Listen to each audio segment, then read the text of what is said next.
the devil busy. See, the devil won't act stupid. But I buy, ooh, he got time. See, this is what happens when my back is against the ropes. I come out swinging.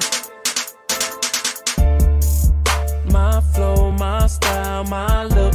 They want my swag so bad, I swear I should write a book. Wake up every morning, check the grass for them snakes. Call these 9mm flows my rate.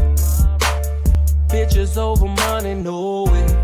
I don't fall in love, they just fall in love with me.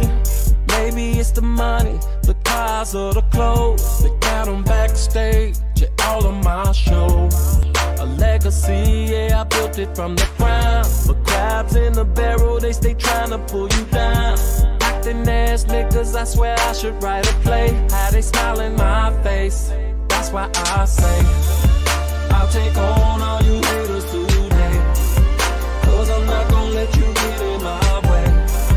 See, there's one thing that y'all don't understand. In the end, I'm gonna be the last man standing. The last man standing. The last man standing. The last man, I'm gonna be the last man standing. The last man standing. The last man standing. The last man, I'm gonna be the last man standing. My chain, my watch, my diamonds, I would give them all up to have a day of silence. Cause dealing with the paparazzi on a daily, I swear it's enough to drive a rich man crazy. Good weed rolled up sky high.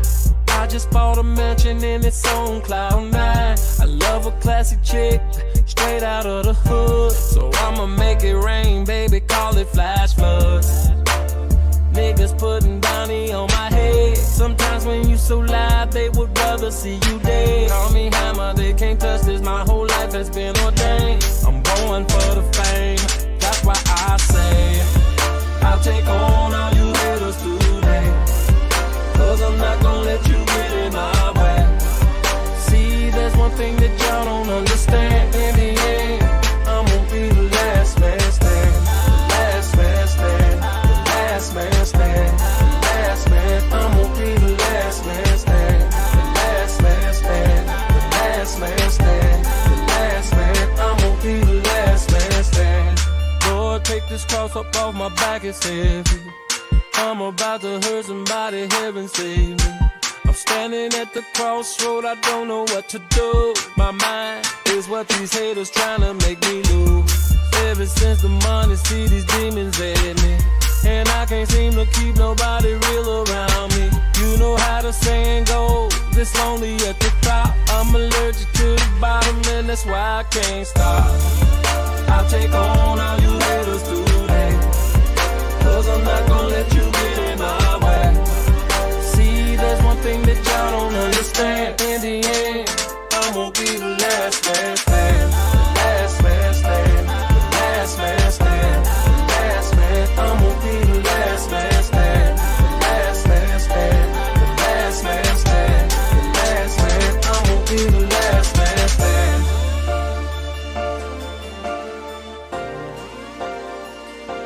The last man standing.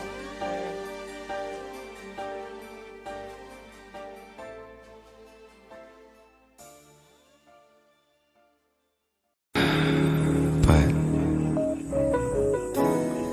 I know that there's more. More for you, more for us. DJ discretion. Flow still sick, I ain't talking the pandemic.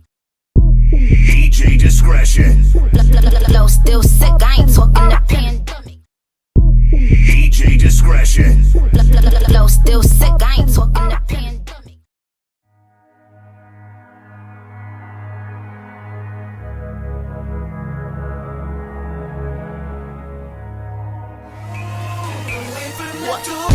Say you love it, what you gon' do now? Hope you're ready, cause I'm really about to put it down. Girl, you know that I will never disrespect you. We love tomorrow, but tonight I wanna spank you. That ass count, gotta make it last down. Start off slow, then I'ma beat it up.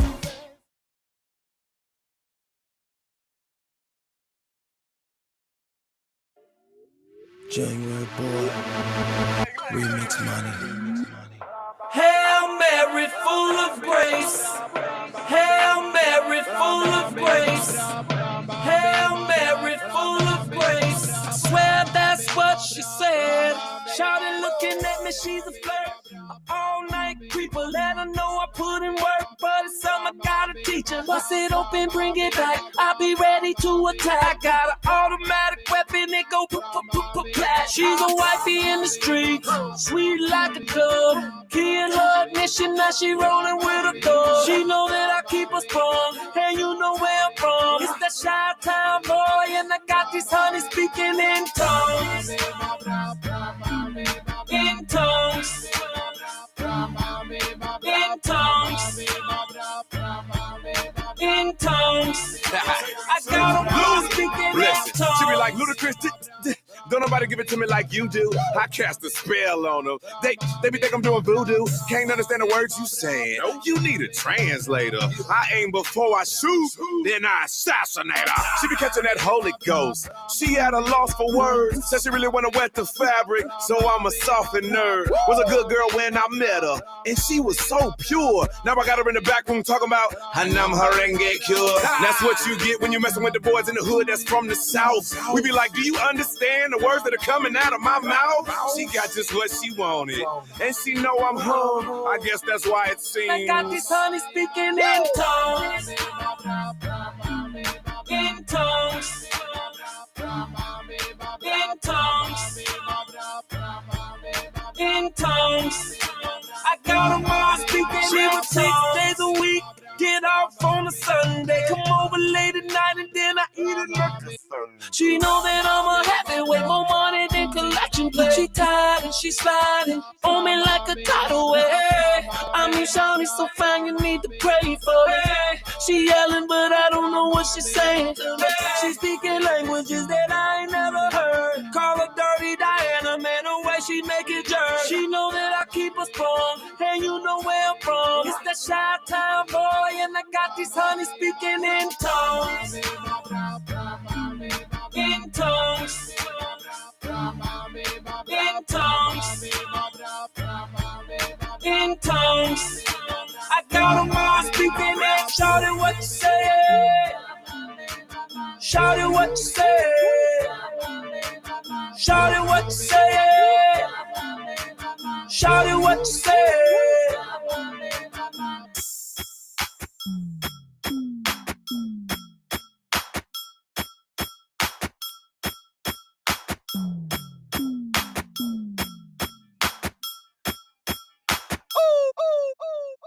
I got these honeys speaking in tongues. In tongues. In tongues. In tongues.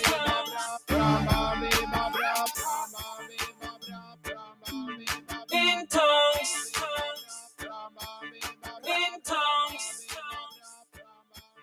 In tongues.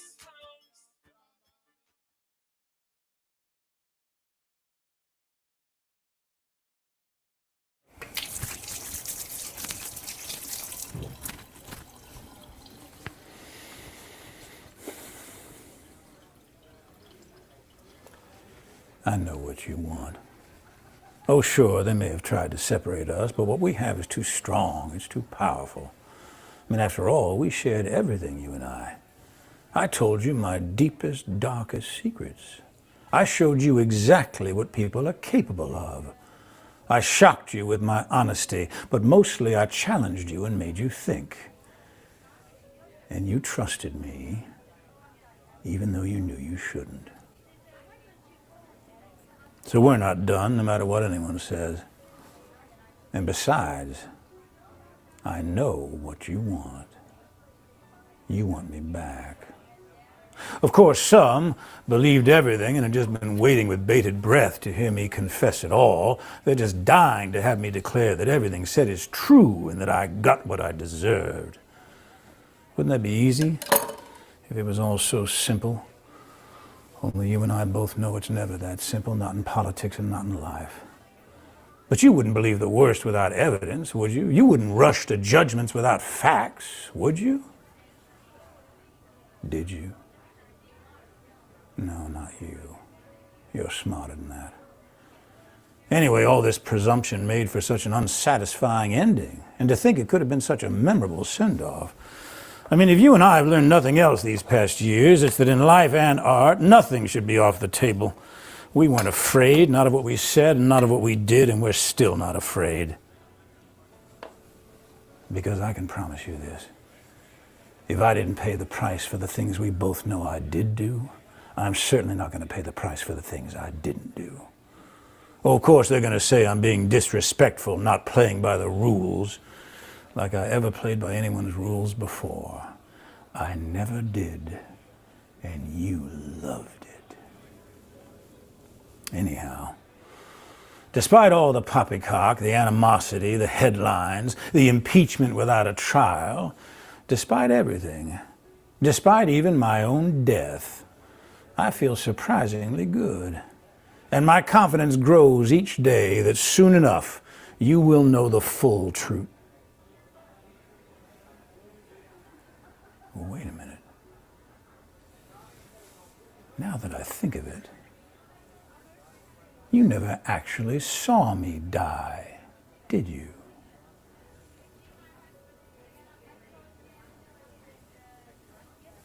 Conclusions can be so deceiving. Miss me?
Stuck where I go busy. We gon' spin that bitch until we dizzy. We gon' find out everybody live and we gon' pop her like a willy. And we gon' keep them heats when they get chilly. And all my Glocks black on, they ready to get busy. No kizzy.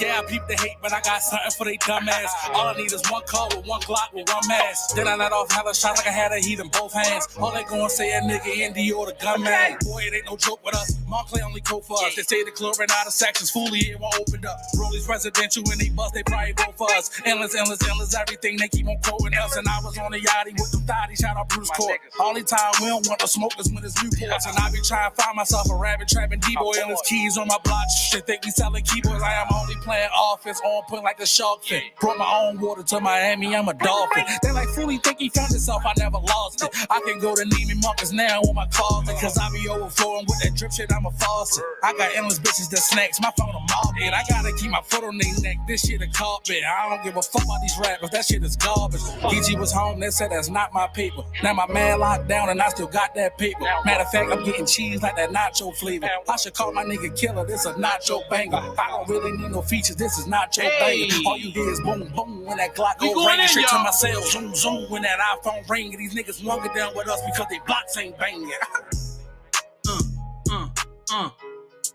My boy Foolie, if y'all from Baltimore, y'all know, off of Emerson Avenue. Yes, sir. The God is in full effect. How y'all been doing? How y'all been doing? Shout out to the best team in the world, the Dream Team. We on point.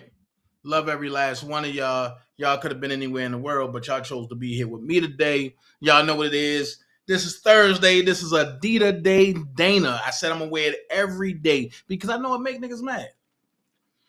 So I really want to go here. What up, sis? I see my sis in here. Okay, I really want to go here.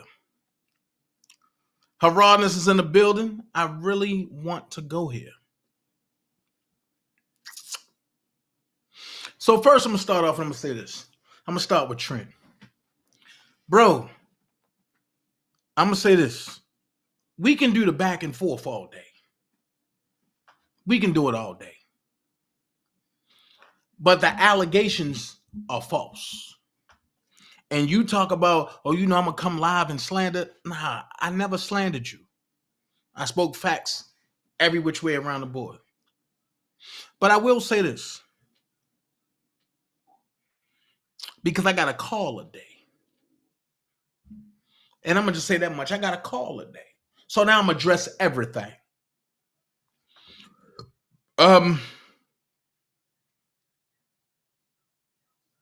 Dude, I don't check for you. You check for me. Y'all check for me. But the first thing y'all say is, Dana this, bozo that, but y'all check for me.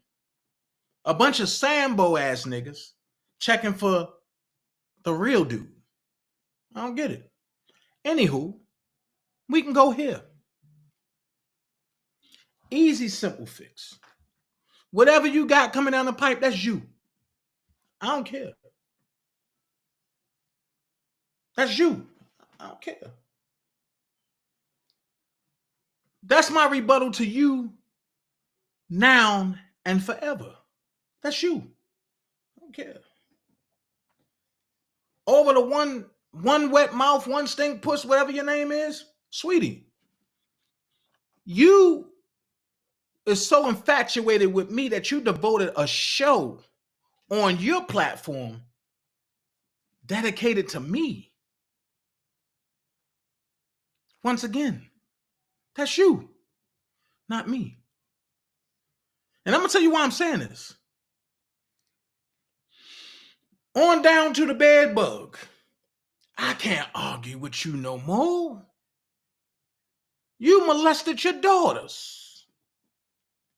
You sexually assaulted your wife. You beat your wife in front of your kids. So while you got a nigga in St. Louis that's capping for you, I stand with your kids that came out in public to talk about what you did. You talking to Sherelle, she grown. Y'all might have had a conversation too. She grown. But when it spill over to Christian, that's a whole nother story. But that's you, not me. You got to live with you killing a 5-year-old baby. Them people that support you, that's y'all. That's y'all spill. I can't argue with my fans. I wanted to come out earlier and say something about Lotto, but then I said, that's blasphemy. I'm talking about Lotto arguing with her fans, and I'm up here arguing with my fans. Make that make sense? I'm threatening my fans. No, I can't do that. I can't do that. Because there's a bigger fish in the room. I get it. Y'all thought y'all was smart. I had to figure it out. And I keep telling y'all, the worst thing y'all can do is give me time to think. If you really want to get me going and get it going, get me off of impulse. I'll cuss you out all day. But when you get me thinking, And then it ain't help for me to get a phone call and a text. Somebody feeling themselves. Well, let's bring these somebodies back to earth and understand this. I built this sector. I built your pages. The little 200, 300 members you got off me, I built them. Wasn't nobody checking for y'all if I didn't respond back to y'all. I'm keeping y'all alive. And I'm going to go here. Did I ever want to get messy? Yes. I wanted to roll in the dirt. I wanted to throw the slop on me or two. And people say, well, Dana, why? Because I knew they couldn't beat me. And nothing. You can't beat me nowhere. But this ain't for you, Dana. You in this thing for Rob, right? So if you in this fight for Rob, why is you beefing with your fans? And I had to sit back and think about that. And what helped me think about it is I looked at a rebuttal live this morning. And I'm going to call it out. Spitting Fire said, I'm jealous. She ain't say my name, but she said it. She said, I hate him. You always did, and I always knew. That's why I played it the way I played it. Even when you wanted to separate, you did that to yourself. I'm glad you did. Because now, I'm going to put the rubber to the road. You said I'm jealous. And the people in your chat was, the mentee ain't get a phone call. So I'm going to ask you this question. Unbeknown to y'all, how many times have Rob called me and I never said nothing? That's all you got to do is think about to how much dirt I hold on all of y'all and just release it 2, 3, 4 years later. So if I know this man don't like being recorded, unless he know he being recorded, why would I record him? Let's go a little step. Let's go a little deeper. If y'all my fans out there, why do I have to record Rob speaking if we talking personal stuff when the direction for me might be a little different? But you know what they say? Oh, DanaJay jealous. I got a relationship with the man. What I gotta be jealous for? Then Spitting Fire said, he throwing hate. Let's boycott anybody that's throwing hate. Huh? Hold on. Let me get this correct.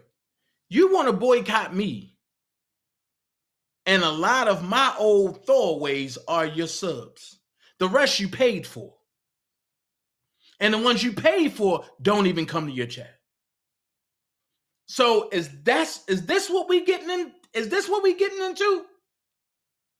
Because I'm not going to sling mud.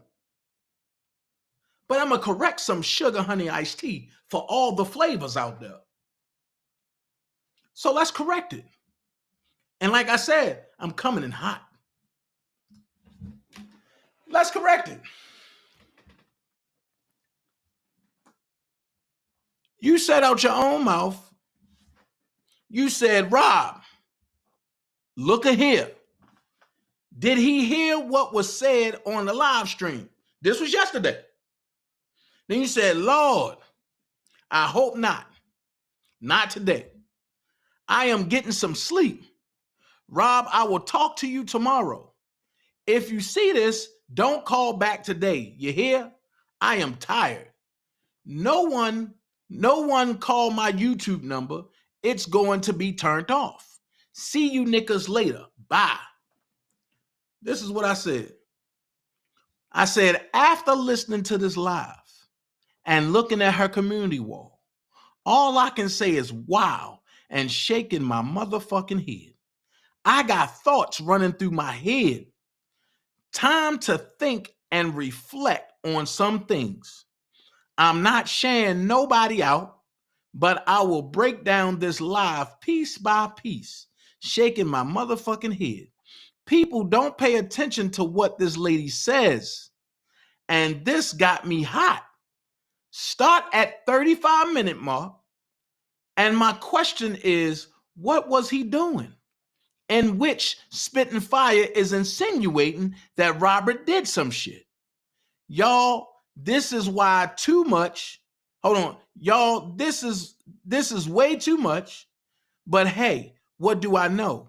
Y'all run with the foolery. I won't. Who are you fighting for again? Okay. With that being said, I want to ask a question. Did I say anything derogatory about Spitting Fire in my post? And my sister said, wait, what is loyalty? Oh, just hold on, sis. Hold on. What did I say that was derogatory about Spitting Fire? Can somebody help me?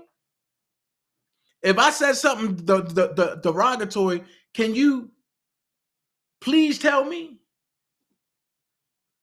And see, and you got the clowns that's in here. Suki So said, I know for a fact Rob don't call you, and that email you posted was not sent to you. He does not email you. You are a big fat liar, and that's that. Okay. I got all that.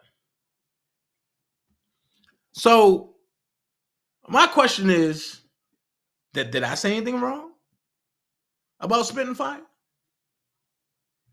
Somebody help me. And said, I don't see it right. You don't say anything negative about her. Thank you. No? Okay, thank you. I never said nothing bad about her. Only when she come at me. But now, I'm going to break something down.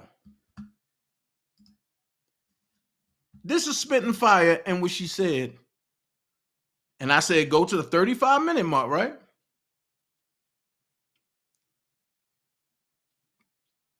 So I'm going to go to the 35-minute mark. Might be a little over. Hold on. No, I'm going to go back. Let's go. Or whatever.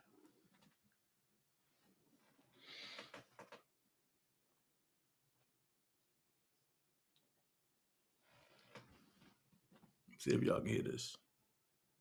You know, so,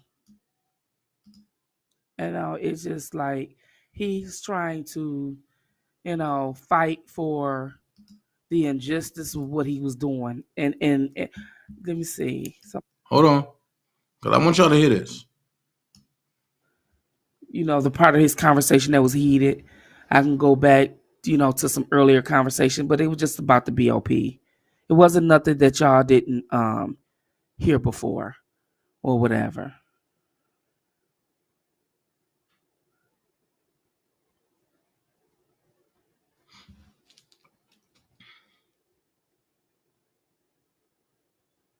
You know, so, you know, it's just like he's trying to, you know, fight for the injustice of what he was doing. And let me see. Somebody said 35-minute mark. She said he's trying to fight for the injustice of what he was doing. Put a period right there. Hold on. He don't have time for it, but it's what's being done to is fighting for him. He don't get that part. Threats, slander, etc. that comes with fighting for him. It don't have to. You know, people have a choice to and behave how they want to behave. And even myself, because you know I be spitting the dragon out here. I be conducting myself out here in ways I shouldn't. But when he's talking about fighting, he's not just talking about wasting time fighting. He's talking about getting the word out here and addressing these entities and these government entities that is violating his due process and his constitutional right. Okay, that's enough right there. That's enough right there. She played it this morning. And she said, y'all see I was under anesthesia, y'all. You see I was slurring my words. Time out. If people look at that whole live, you dog Rob, you called them names, you say you're going to cuss him out, and you say he trying to fight for the injustice that he did, then you come around and you giving a full explanation. But this morning, you said, I'm hating on you. And you said, y'all know I was under anesthesia, y'all, and it make you come in and go out. So when you talk bad about Rob, you was under anesthesia. And when you say certain things about Rob that other people that can be listening, oh, that's what she said. And she said she fight for the justice of men. So it got to be true. That part, and you under anesthesia. But not 2 seconds later, you giving a full breakdown about what Rob talking about fighting. Come on, man. And here's the bad part about it. I'm not even attacking Spitting Fire. I'm not even going at Spitting Fire. I'm looking at the damaging words that she said that can hurt him. Hold on, wait a minute. Her best friend say the internet is your resume, right? So when I got tired of people asking me about Rashana and I just went on with it, they run with that for 4 years and call it a lie, right? But when she says something damning about Rob, oh, it's overlooked because allegedly she's under anesthesia, but not 2 seconds later, and she can give a full explanation. Come on, man, who y'all think y'all playing with? And that alone is one of the main things that helped me make my decision that I've made that I'm going to give at the end of this joint. And I mean that joint.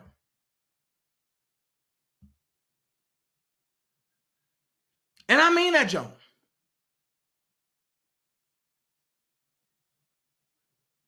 I'm not worried about nothing. I'm not stunting nothing. I see all of the fake people. You know what I'm saying? Just like people can look at my lives and give commentary on it, I can look at somebody else's and do the same. And especially when it's hurting my guy. Especially when you just got off the phone with him and you calling him messy as hell. Y'all think I'm lying? Go look at the live. This is the one and only time that I would give some type of notoriety to go look at her live. Go look at her live. You think I'm lying? She called him messy as hell. Then turned around and said, when this is over, when he come out, I'm going to cuss him out and y'all can have him. Yo, it was crazy. But you want to know the funny thing about this? I was happy that she got the call. And I'm going to tell you why I was happy about it. Because that showed me that he making his rounds. He's getting people that Sharon Wimbush is telling him is fighting for him, that dogs him out, that scams off of him. But he getting his rounds. Do your thing. Once again, how many times I got to say, at the end of the day, I know him personally. And I stand on that. How most of y'all got to meet him? I keep forgetting. I don't know him. I'm the mole. I'm this. I'm testifying against him in court. I'm the one got him locked up. I'm the one that did all that, right? And all that came out to be a lie, and ain't none of y'all apologize to me. So keep your apologies. Because the best apology is the one that's never given. I love it. So I'm going to flip it off of her because I want her to know I don't got nothing against you. I want you to get 30 more interviews. I'm the one that told you, and before you claim that, you separated, right? I'm the one that told you to start doing interviews. Because I said, you got a knack for doing interviews. I'm the one that said that. Not nobody else.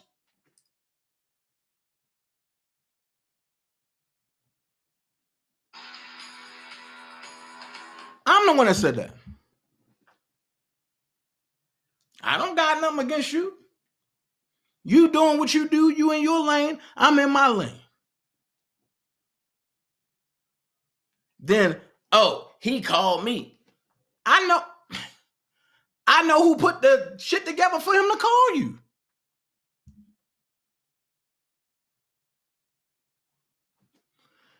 But thanks to the ops, and it's not even Okov. I'm talking about Team Kales. Thanks to the ops, y'all made my name bigger than Robert's. And I kept saying, how? How? I'm a sidebar this. For all of y'all that came in the chat talking negative about me, Spitting Fire Live, y'all can go over there. Thank you. Have a nice day.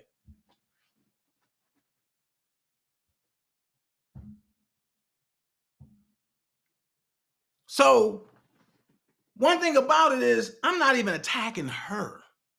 I'm attacking her words. And the same time she said that in the same manner, we got somebody on, what is it, Too Strong, that came out and lied for 45 minutes on Robert. And I sat back and said, damn, I missed it again.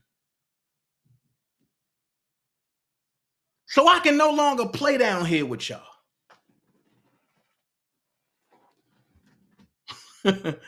Hey sis, it's a nobody. Don't worry about it. It's nobody. We can waste some mumbo sauce on that one. You know what I mean? That part, Nikki. That part. And I'm gonna say this: I dispatch all my mods, man. Y'all have fun. I got my sister, her rawness in the building. My mods, y'all have fun. So I don't care what nobody say. If Rob is on Spitting Fire channel getting something word out, man, let it happen. Because maybe he's saying something on there that he never said nowhere else. But the art of clout chasing is dead. When people talk about, oh, I don't got to say this because that's a celebrity and this and this. Listen, I look at the way you bashed over Kwame Brown. And Kwame ain't no R. Kelly. So I'll leave that there because I can keep it going. But I just said I'm not going to roll in the mud no more. So with that being said, but it lead me to a text I got today. Right? And the text pretty much said some bull crap. Talking about some letters. Dana, you ain't mailed on letters. This way all of y'all need to get your pen and paper out. Because like I said, playing with me, I'm going to bust this whole sugar honey iced tea open. Unbeknownst to all of you, I don't broadcast all of my movements. So Rob had been said something about write letters to the BOP. Nobody knew my movements except for a separate group of people. None of really only 3 of my main people that I talk to every day knew what I was doing, but they didn't know to what degree that I was doing it in. So I got 4 emails. I got bookdanajay today. No, I got bookdanajay@gmail.com. I got bookdanajaytoday@gmail.com. I got daintezjackson@yahoo.com. And I got what's the other one? The Phoenix at yahoo.com. 4 emails, right? Each email, I wrote 30 letters. I went to the website, I copied and pasted, signed off on it, sent it out. I never said nothing to nobody because I wanted to see how people would react. And it came back to me that I ain't doing no work. I didn't write no letters. 10, 20, 30, 40. Right? That's if I did 10. But I did 30 an email. 3, 6, 9, 12, 120. I ain't say nothing. I ain't nothing but buying a book of stamps. Bang, bang, bang, bang, bang. I get free envelopes all day. So I can grab a box of envelopes and just put it in there and send it off. But because I didn't post it and I didn't say nothing, I'm not doing the work. Well, I'm not going to be dictated to by nobody. I don't care who you are. Ain't nobody going to dictate nothing to me. And especially when I see my work getting results. Now, I'm going to drag my nuts now. Without me doing 2 rallies, nobody else would have thought about a damn rally. Yet alone in Chicago. Yet alone in New York. Yet alone in DC. And I'm going to spin that block because I got another one coming soon in DC. I'm going to put it out there.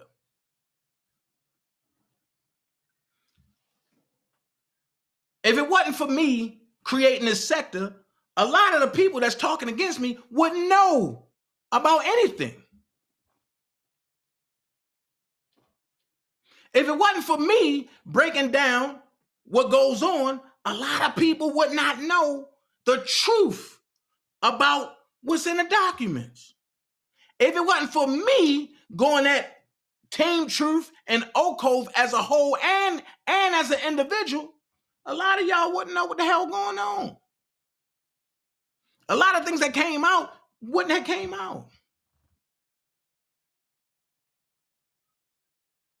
So since people want to sit back and be puppet masters, let me destroy the puppet master real quick. If it wasn't for me and what I did, John Loss wouldn't be resigning soon. And I know people gonna say, oh Lord, here you go, here you go. Okay.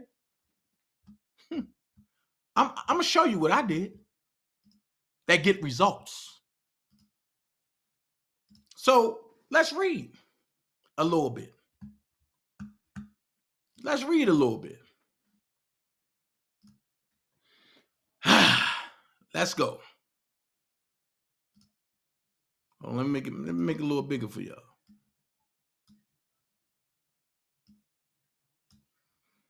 See, the thing is, I procrastinate a lot. But when I'm really on to something, I'm on to it. So it says, United States Attorney John R. Losh Jr. announces resignation. Right? For immediate release, U.S. Attorney's Office, Northern District of Illinois. Okay. Chicago. John R. Losh Jr., United States Attorney for the Northern District of Illinois since 2017, today announced his resignation, which will become effective on March 11, 2023. First Assistant U.S. Attorney Morris Sonny Pascal will assume the position of United States Attorney on an acting basis. Pay attention to this word. On an acting basis. Okay? Mr. Losh was sworn in as United States Attorney on November 22nd, 2017, following his appointment by President Donald J. Trump. Under Mr. Losh's leadership, the U.S. Attorney's Office achieved significant convictions in the areas of violent crime, public corruption, national security, financial fraud, drug trafficking, and many other areas of importance. Mr. Losh also oversaw substantial achievements in civil cases, including procuring millions of dollars in settlements and judgments against individuals and companies for civil rights violations, healthcare fraud, and environmental harms. Okay.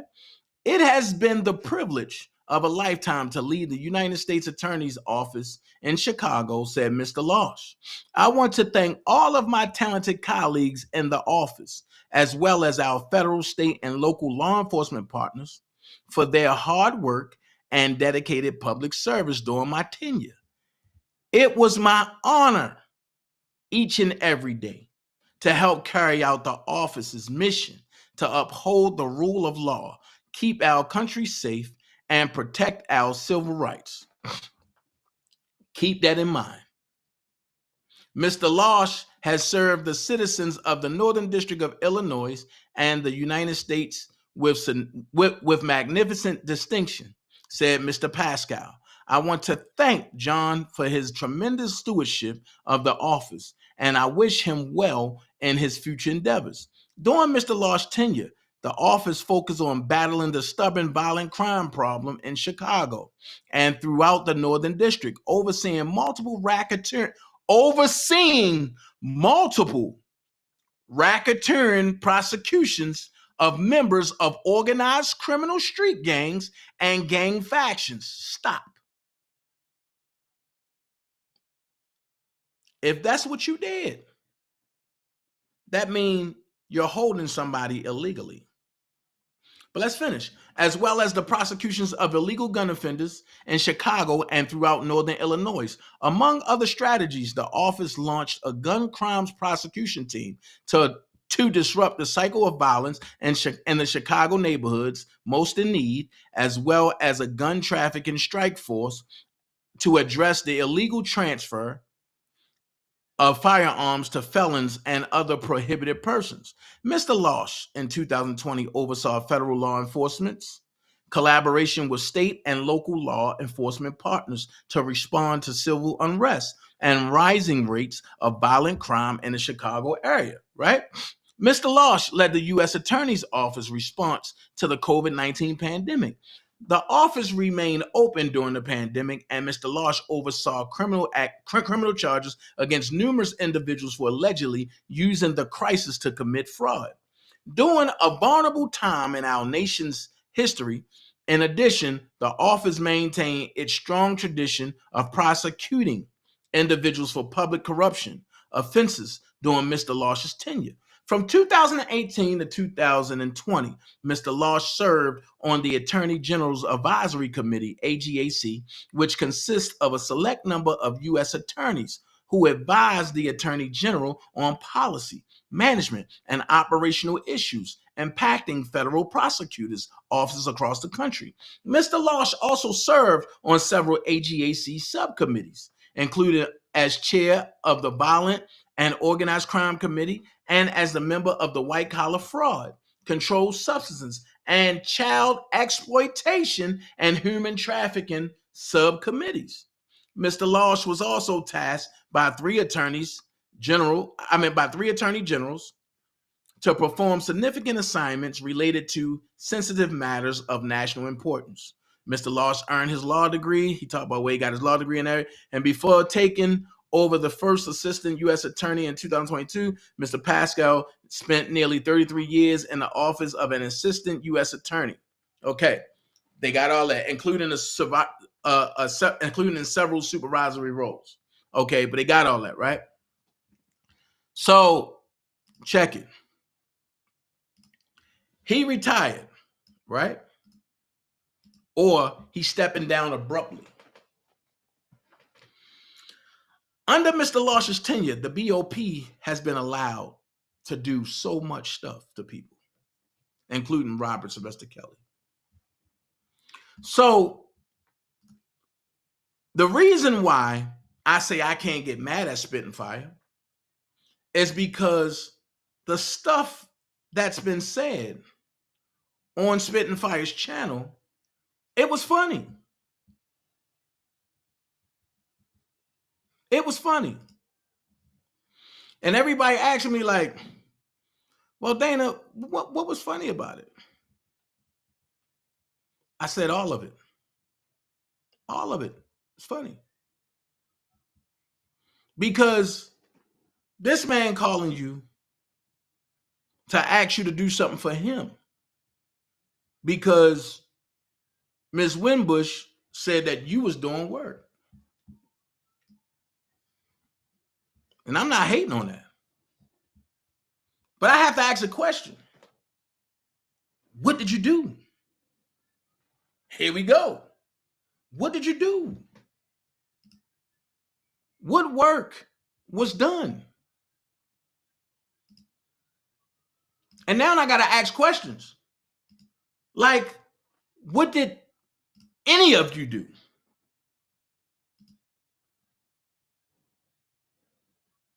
I just want to know.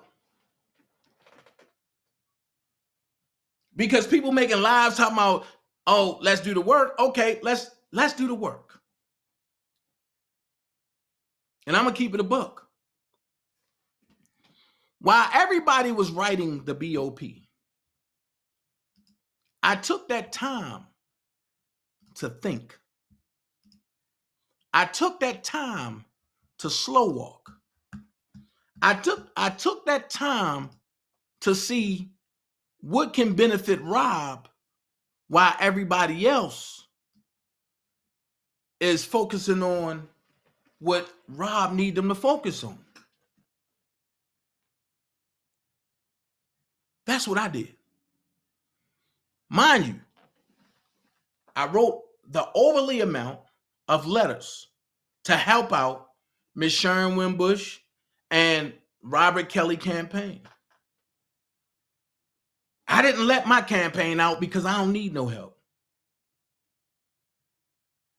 I ain't need my stuff tainted.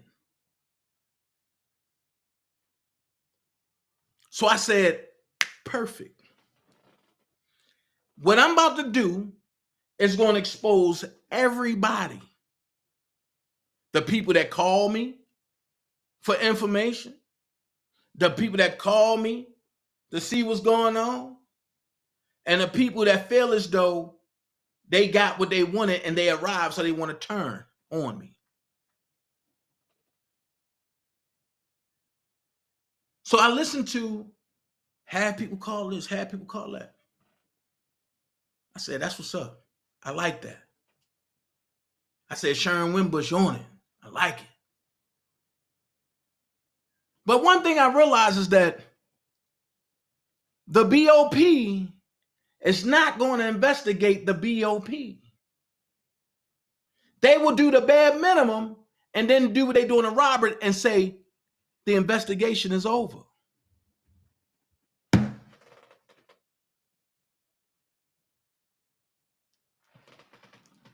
This is why I say I can't play in the mud with the adolescents no more. Because while they fighting and worried about DanaJay and DanaJay baby mama, and if DanaJay take his kids, and wait a minute, here's the big thing. DanaJay gay, he a homosexual. Woo! Just because I dressed up in a tutu, I had on some earrings, I had on some pearls, and I had on a wig and some glasses for a role that I got well paid for. Now I'm gay. Well, guess what? When you look at the definition of gay, number one, that means happy. I'm always happy. That's why I'm laughing. But I'm going to throw this in there sidebar. For the chicks that I threw away, half of y'all couldn't book. Now, let's get back to school. Since everybody wants to say what work they did. Thanks, Tiff. I appreciate you, Tiff. This what work I did. When I read John Losh say, or not John Losh, but I'm sorry. When I read John Losh put the summons out, a search warrant. When I read him put the search warrant out, I said, okay, this man is really trying to help Rob. But then when the judge said, case closed, I said, hell no. How can it be case closed? So I'm looking, I said, where do I start? Because technically, I wanted to start at the IRS. I'm going to be honest with you. I had a white boy sit me down for a whole day at the job that I used to work at. You know, that one that they, calling. And because I still got pull over there, I got a call a day that your boy down there in Houston made a call and said his name was Michael and he wanted to know if I worked there. Really? I keep telling you I don't work there, bro. So let's get here. As I read the resignation of what they said in Chicago, they label people actors. They label the government official actors, which proves into my category that once you take an oath, you become an alien to the natural land that the Constitution sits on. So I said, right. And then a white boy said, you know somebody else that might can help you. I said, right. So I went to Ro. Ro said, I'm going to lay the trail down for you. And when you finish, you're going to get results. So I wrote 16 letters to this office right here first.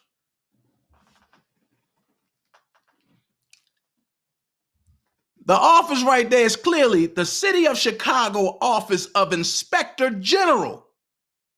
Works to make city government better and to hold city actors accountable when they break the rules. I told y'all now we going to school. When I mailed them there, a lady called me back and asked me, was I crazy? I said, yeah. Because y'all doing something to somebody that I care about. And the lady said, I ain't do nothing. And we laughed and we joked. And she gave me everything I needed. Every direction that I needed to go in, she helped me. And one direction was this right here. And I urge everybody. Thank you, ATB. And I urge everybody. You really want to get some shit done? What Rob is having people do and what Sharon is having people do, he opening the front door. Now the actors trying to run out the side door. Hell no. Because here come DanaJay. And right here is how to file a complaint with the Office of Professional Responsibility. Let's listen to their jurisdiction. The U.S. Department of Justice, DOJ Office of Professional Responsibility, OPR, is responsible for investigating allegations of misconduct against DOJ attorneys that relate to the exercise of their authority to investigate, litigate, or provide legal advice. As well as allegations of misconduct against DOJ law enforcement personnel that relate to allegations of attorney misconduct within the jurisdiction of OPR. Now watch this. The judge that handled the case is nothing more than an attorney. You heard Rob talk about the head BOP person, which is something like a judge in the jail. That means they fall under the DOJ attorneys. And check it out. In addition, OPR does not have the authority to investigate allegations of misconduct against employees of other federal agencies or departments such as BOP, DOD, DHS, HUD, HHS, IRS, and SEC.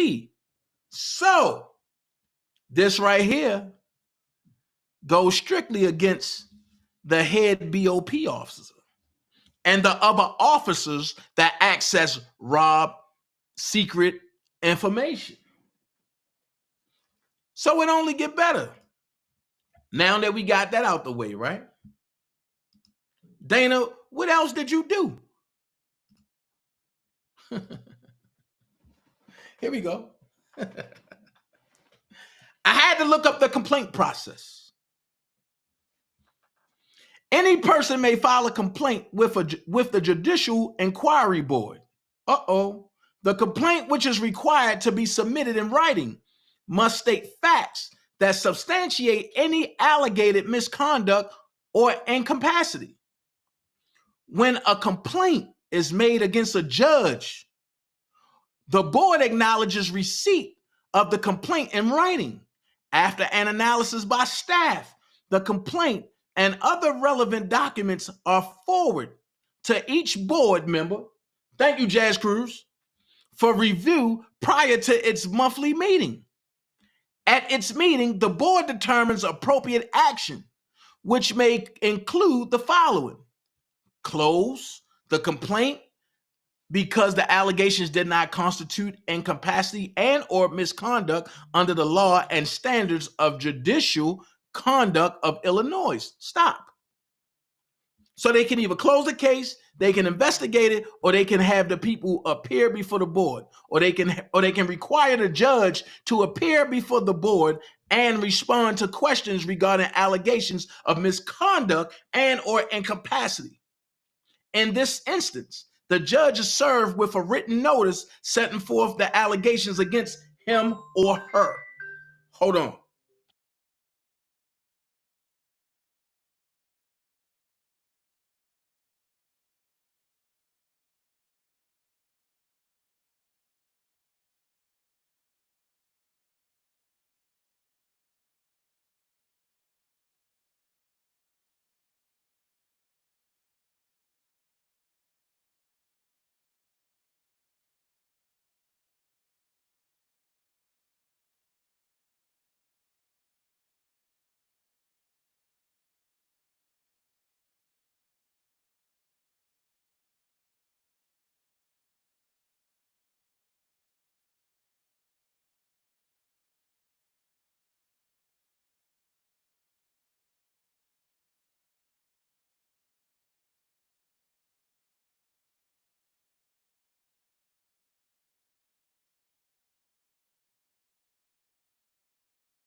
Shout out to Rob family. Okay. And it says, after an investigation is completed, the complaint and investigative materials are forwarded to each board member for review prior to its monthly meeting. At its meeting, the board determines appropriate action, which may include the following: close the complaint because of insufficient cause to take further action, close the complaint but monitor the judge's courtroom, close the complaint and issue the judge a private letter of admonishment or caution. So I've wrote letters there. You know what I mean? It's so much stuff you can do. I wrote letters here, right? And the reason why I wrote to the Judicial Inquiry Board is because I know what other folks say. I know what Angie said, and I know what other folks said. But I want to know. And I'm not telling nobody to do this, but I want to know why the defense and the prosecution can agree. They can agree on notes and stuff that can be said in trial, right? But then the judge steps in and changes the wording, which convicts Robert. Thanks, Real Talk Express. Thank you so much. Now, people talk about doing the work. Let's get back into it. What else did you do, Dana? Let's see. Let's see. Not only did I go there, I went here. Because, see, I don't play games when it comes to people that I rock with. So while people worrying about phone calls and trying to get close to him, let's do the work. Right here. United States Department of Justice. The DOJ Office of Inspector General. What did you do, Dana? If you know about waste, fraud, abuse, misconduct, or whistleblower retaliation within the Department of Justice, the DOJ, you may report it to the OIG hotline. That's where I reported it. Right here. I submitted 12 complaints on this. And I tell everybody else, if y'all really want to blow this shit up, submit shit there. We gonna go there. If you gonna all the way go, let's all the way go. Let's blow this shit all the way open. Let's not stop there. What else did you do, Dana? I had to enlighten myself on prisoners' rights. So I had to look at the ACLU, right? Not only did I look at the ACLU, I contacted them in my state first. Then they transferred me over to Chicago because they said, you got a complaint.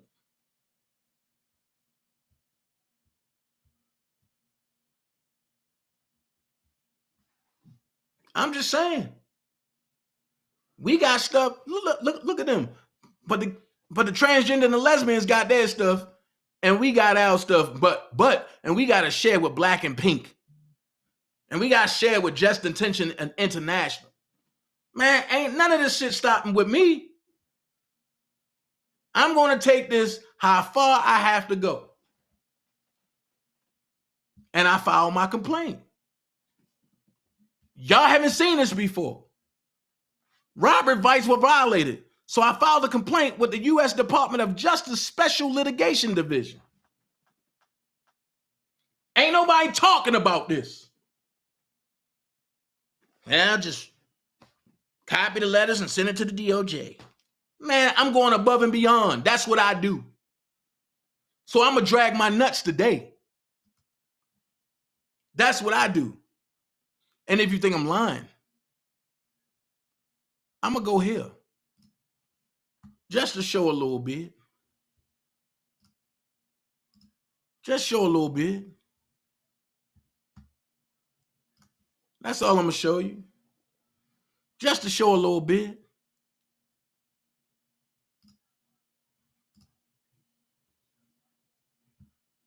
Just to show a little bit. Now, when people ask about what have they done, I've shown what I've done. Now, for the same people that's going to ask, what have you done? Show what you have done. I want to know. And I got that right. Because if people want to boss people around and then try to dangle a carrot, oh, well, I'm going to have R. Kelly call you. I don't need Rob calling me because you don't know if I talk to him or not. Rob calling me for what? I'm going to have that real conversation, not that groupie shit. And it ain't about what's going on the goddamn internet. It's about, dude, stay focused. Don't let nobody turn you around to think about some Me Too. Fuck a Me Too. Half of them in jail. What do the Me Too have to do with your rights being violated, dude? If somebody want to fight me too, let them fight on their time.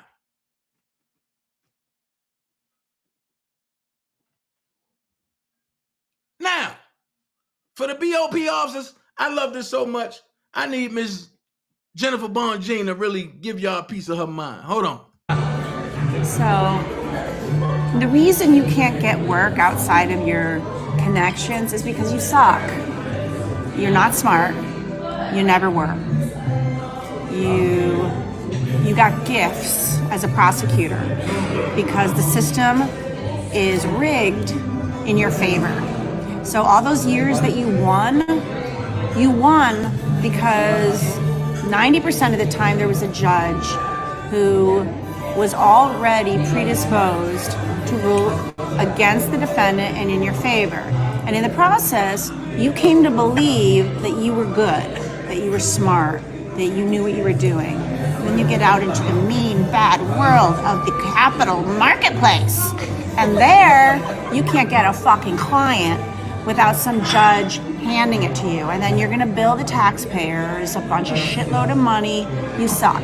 You suck then, you suck now. You will forever suck. Well, damn, J-Bo, that's how you felt? Shit.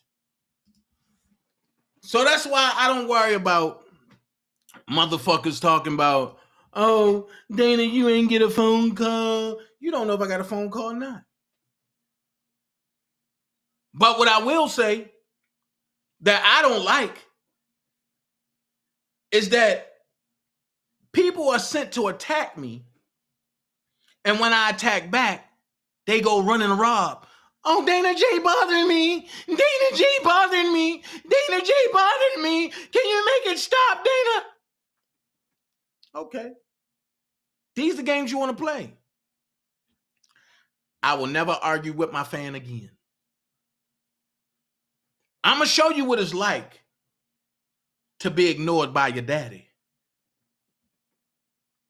Because all of y'all my sons and daughters. So I'm going to show you what it's like. Let's take a trip down memory lane. If Dana J ain't never get on Faces, y'all be lost. Let's go here. If Dana J ain't never get on Phases to give motherfuckers something to argue back at, there would not be a Team Truth or Oak Cove now.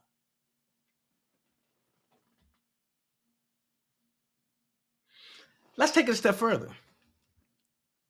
You have never heard Dana J talk bad about Rob.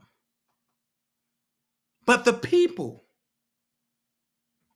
who's happy that they getting phone calls,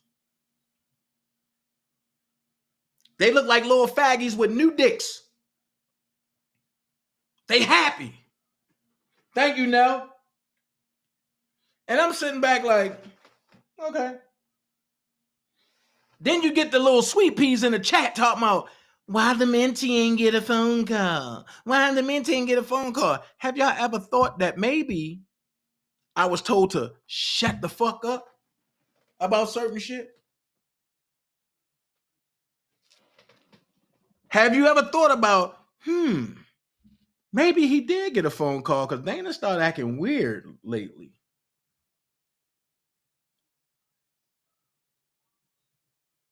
I jumped back into the mud and I rolled all the way in it. That's something that I wanted to do. Because can't none of y'all beat me in it. I keep saying it. You can't beat me in life. You can't beat me on the internet. And you can't beat me nowhere. But I was wrong because I made it about me when people attack me. But let's go there. The people that's talking, you haven't lost nothing. I'm the only one besides Robert that lost the most defending Robert Sylvester Kelly. It's easy to say, free R. Kelly now. But where was y'all when you would get locked up for saying free R. Kelly? Where was y'all when a community wanted to beat you down for saying free R. Kelly. Where was y'all? Matter of fact, let's go here. Ain't none of y'all lose no pages for saying free R. Kelly. Then you get an idiot to run around and say, I slapped the shit out of R. Kelly. R. Kelly name ain't worth being defended. I throw him and his name under the bus. I come before R. Kelly, and so do my family. But you naming yourself R. Kelly Jr. You going around saying Uncle Rob. I told you I ain't going back and forth no more. Sharon Wimbush lit a fire under me when she said, let's do the work. But I ain't just stopping there. I heard a motherfucker tell me, don't spare him because he's not going to spare me. Well, let's look at some paperwork. Let's see what happens. Be careful what you ask for. Be careful what you ask for. So while everybody are big shots, let's look at it. Mr. You rich, Mr. this, Mr. that. Let's go there. Paperwork. The Honorable Hector Gonzalez, United States District Judge, Eastern District of New York, 225 Cadman Plaza East, Brooklyn, New York, 11201. United States versus Christopher Gunn, 22-CR-314. Dear Judge Gonzalez, I am writing to respectfully request that Mr. Gunn be given permission to attend his child's birthday parties this weekend. Hold on. Child's. Wait a minute. That means plural. That's a lie. Both his kids wasn't born on the same day. Now, y'all told me to do the work, right? People say they want to see me to do the work. So now I'm getting surgical with this shit. Let's go back to what made me great on these motherfucking YouTube streets.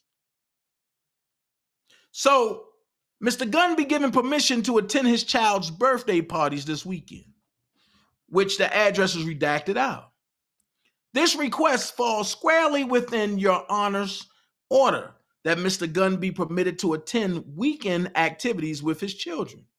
Pretrial, however, has requested that I seek additional court approval for the birthday parties this weekend because Mr. Gunn has been late and or stopped at places he had not requested advance approval to go to in past weekends. Including at a Wendy's. I know they saying it's petty, but guess what? You ain't asked for permission. Pretrial has not indicated that any of these stops would have raised any concerns had he made the request to advance to stop at them. Currently, Mr. Gunn is supposed to tell pretrial where he will go with his children on the weekend, approximately 1 week in advance. Planning outings with young children in advance that do not involve either delay or unanticipated stops is a challenge. Unsurprisingly, Mr. Gunn has found it to be quite difficult. This is your attorney saying this, your public defender. Unsurprisingly, Mr. Gunn has found it to be quite difficult. Pretrial and the government had both considered have both consented on February 9th to Mr. Gunn having a curfew, which was a recognition that Mr. Gunn's case is in a different position than it was when the original bail was set, and that at least restriction conditions necessary was a curfew. A curfew would avoid the current logistical challenges while also reducing the burden on pretrial and having to respond to alerts over the weekend, often related to whether Mr. Gunn's children wish to stop for a hamburger or needed a bathroom break. Therefore, I respectfully request that the court give Mr. Gunn permission to attend his child's birthday parties this weekend and reconsider the decision to deny a curfew. And respectfully submitted, Allegra Glasser. Okay. Well, she already done conceded that you are difficult. But what a lot of people don't understand is this right here.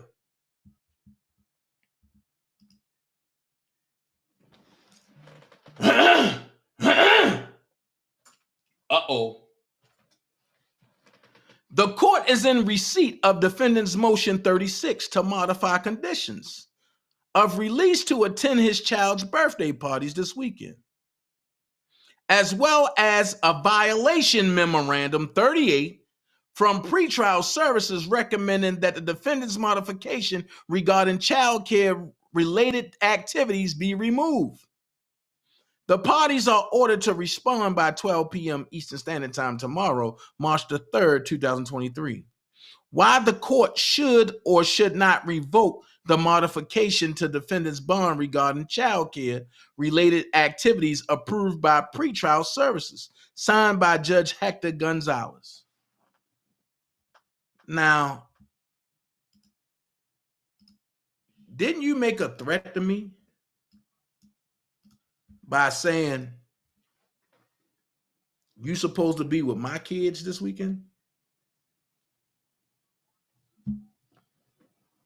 When I tell you I don't have to argue back with you,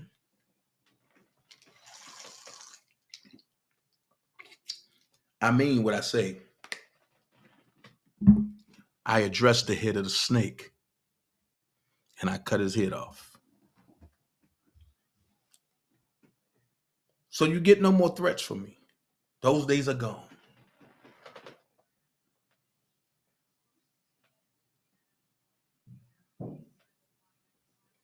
I will not entertain you no more. Those days are gone. I got bigger fish to fry. And with the bigger fish I got to fry, I'm going to just say this. Whatever you go through from this point on, you brought it on yourself. I don't care how you slice it.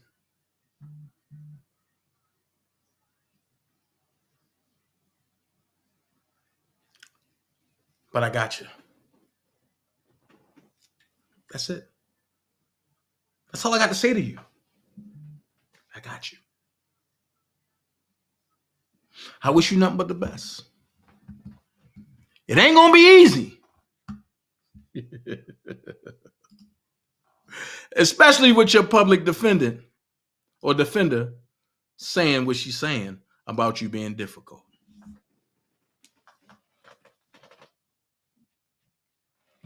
Like I said,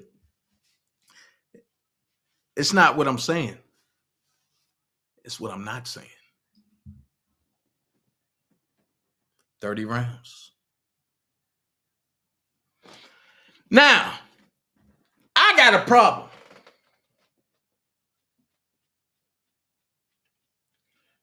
You said, Rob, and I'm switching gears, I'm off of him now. But I got a problem because you said Rob made you feel like a whore. I'm talking about Faith Rogers now.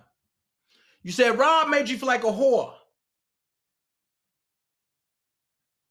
You said Rob violated you. You said you was a wholesome girl. You did nothing wrong. But Rob hurt you. That's what you said, right, Faith? Well, you know, Rob got an appeal coming up in New York, right? I got a question. Why is Faith Rogers opening up a road of prostitution when she's supposed to be a victim.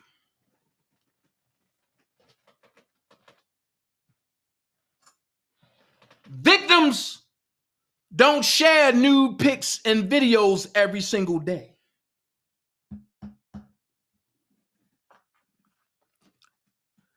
Victims don't give exclusive content that's not posted anywhere else.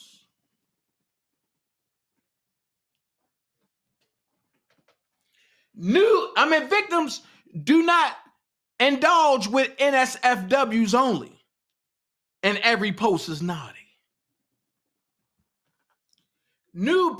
Victims do not solicit their body for personal posts. And you are confirming that none of your pictures that you're going to share are screenshots. And right now, you got 2.7K likes and 68 posts in your OnlyFans. You said, I take requests for the posts. Wow. I watch everything that you send me. Subscribe now for 30 days, free access.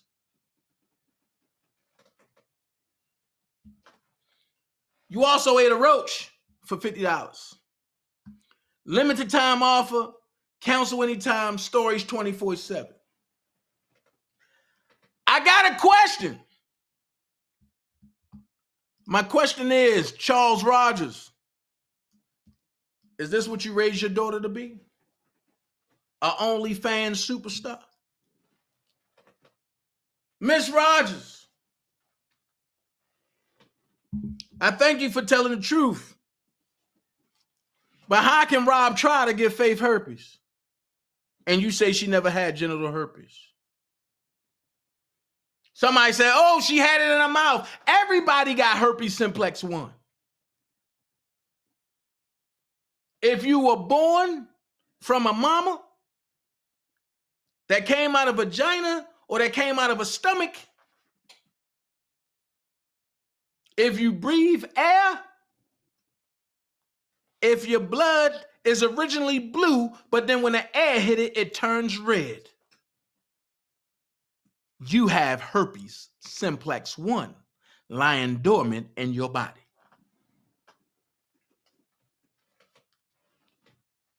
With that being said, Faith, how can you get in front of Ann Donnelly and perform? Not once, but twice. How can you get on Surviving R. Kelly and Miss Rogers say, we about to face the man that violated my daughter?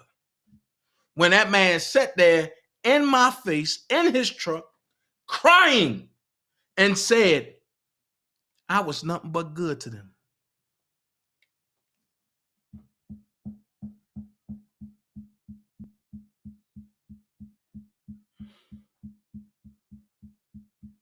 This pisses me off. And I'm going to tell you why. Because that man sit in a cell while you get restitution and get on OnlyFans and flirt your body. This is why I went to the Office of Inspector General. Because I know the DOJ is going to play, but the Office of Inspector General is not. And when you hold the people accountable whose feet will be the hottest and have the most to lose, everything trickles downhill. Rob have a right to know what came out of that BOP investigation.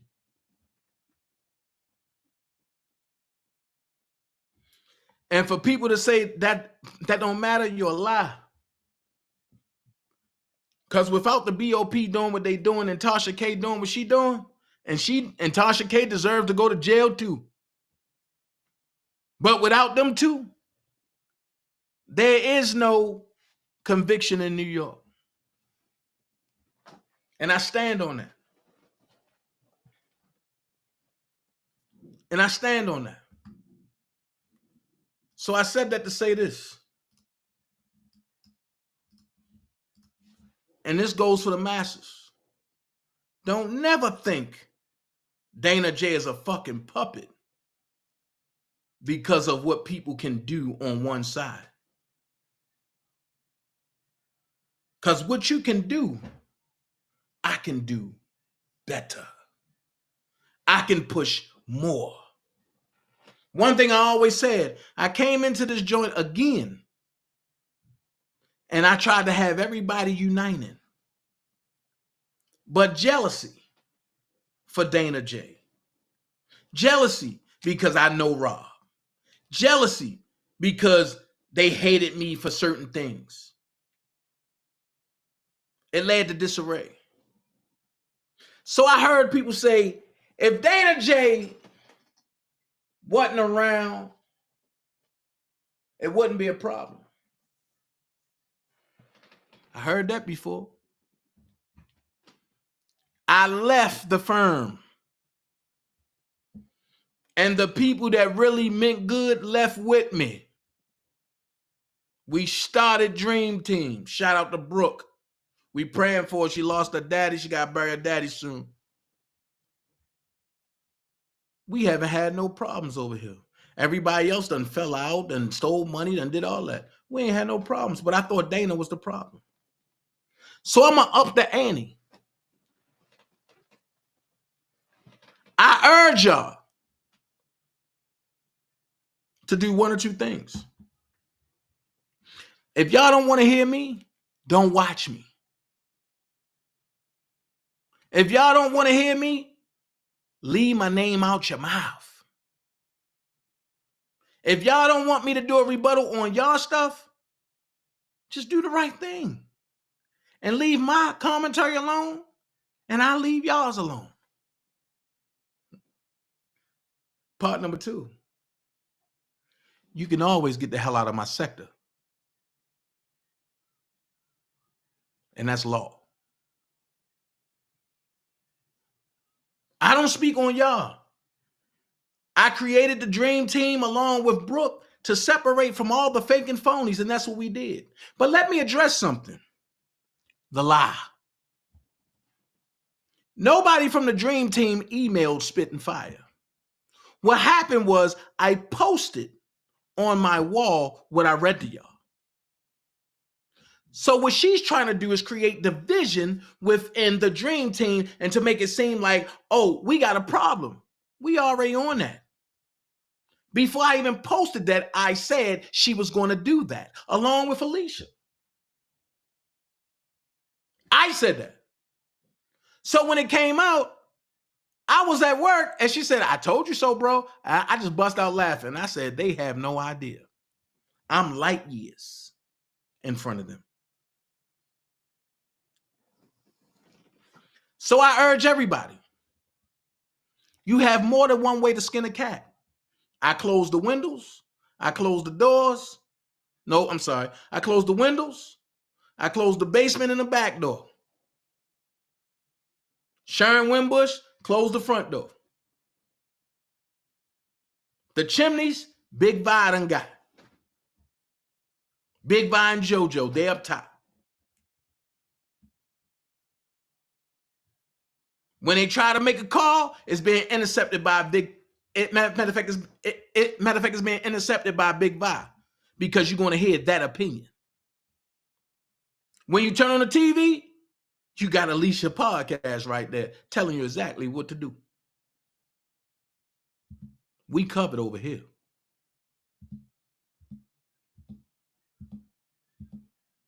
We covered over here. And I don't speak negatively on them people because I know they liars. So I let them lie. That's why I told y'all, if y'all think I'm lying, go look at her live.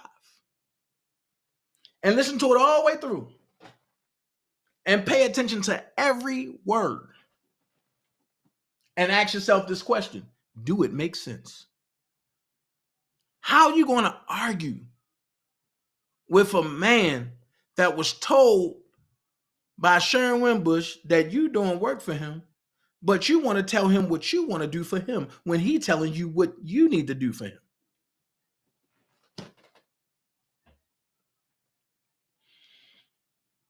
I'm just trying to figure out I'm just trying to figure out. So why people want to say boycott Dana J? Why? Once again, I'm glad you had the phone call. I don't hate on people that's doing things. I don't hate, period. I don't have to. The only thing I'm saying, since you called me little brother, watch the wording. If you was under anesthesia, you shouldn't have said nothing. You shouldn't have answered your phone.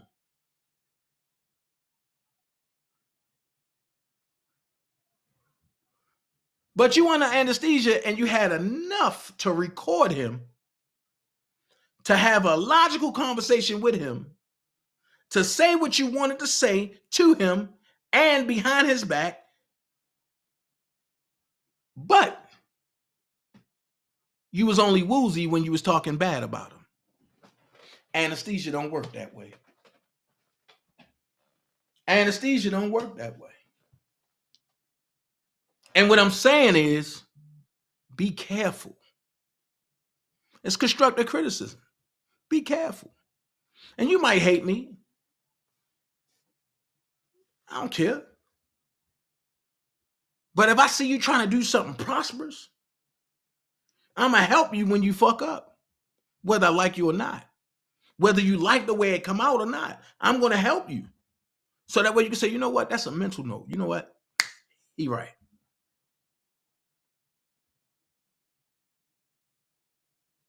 It's called growing.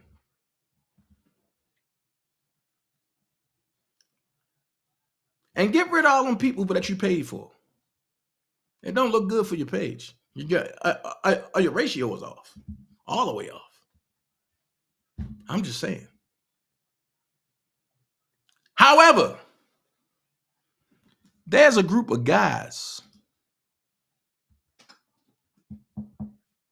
that caught my attention. And I say this. You got away with it the other day. But too strong. I'm asking you, can you run it back with me and this guy on a panel together? No beefing. We just gonna sit back and talk like men. And I understand that Too Strong is against R. Kelly. I understand that. Well, I'm not. I'm not at all. I'm not at all. And I'm going to play this just a little bit. And this is True Strong commentary. Oh, that's really odd, brother. They can see and hear us on Facebook just fine, though. Well, Nope. Well, no strikes.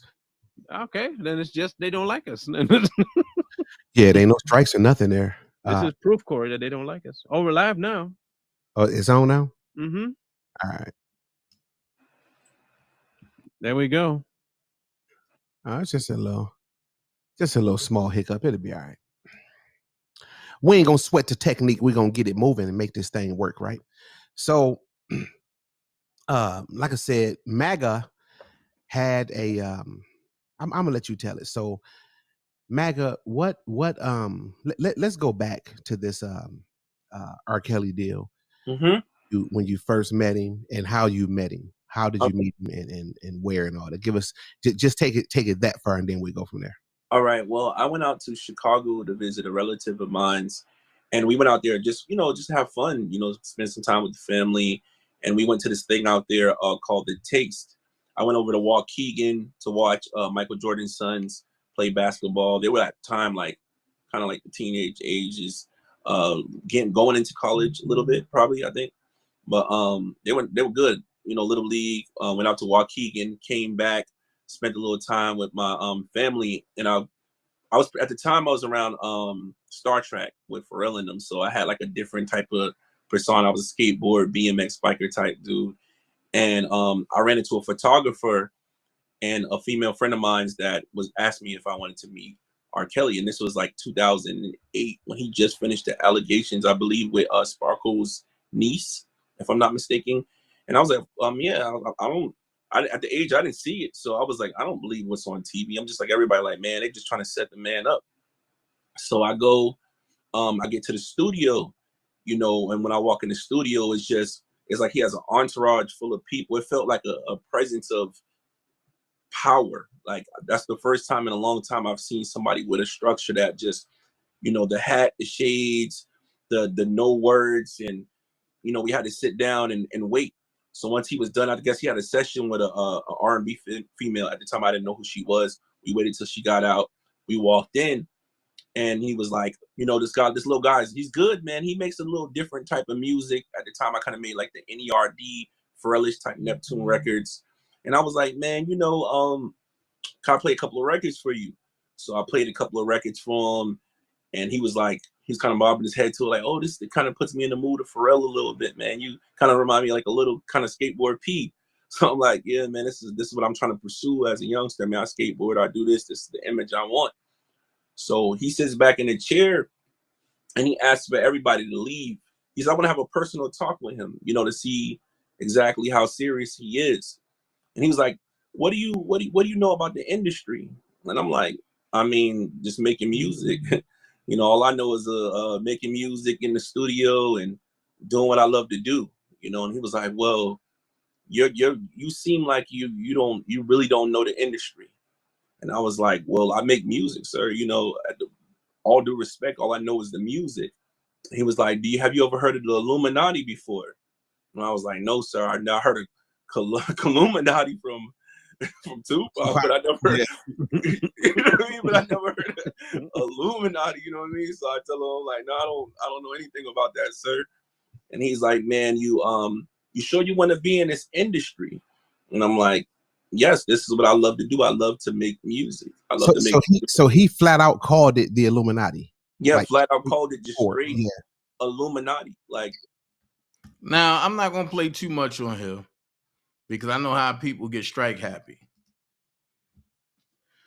I'm gonna say this: Robert don't even talk like that. But I'm gonna ask y'all a question. I showed y'all a memoir about a week ago.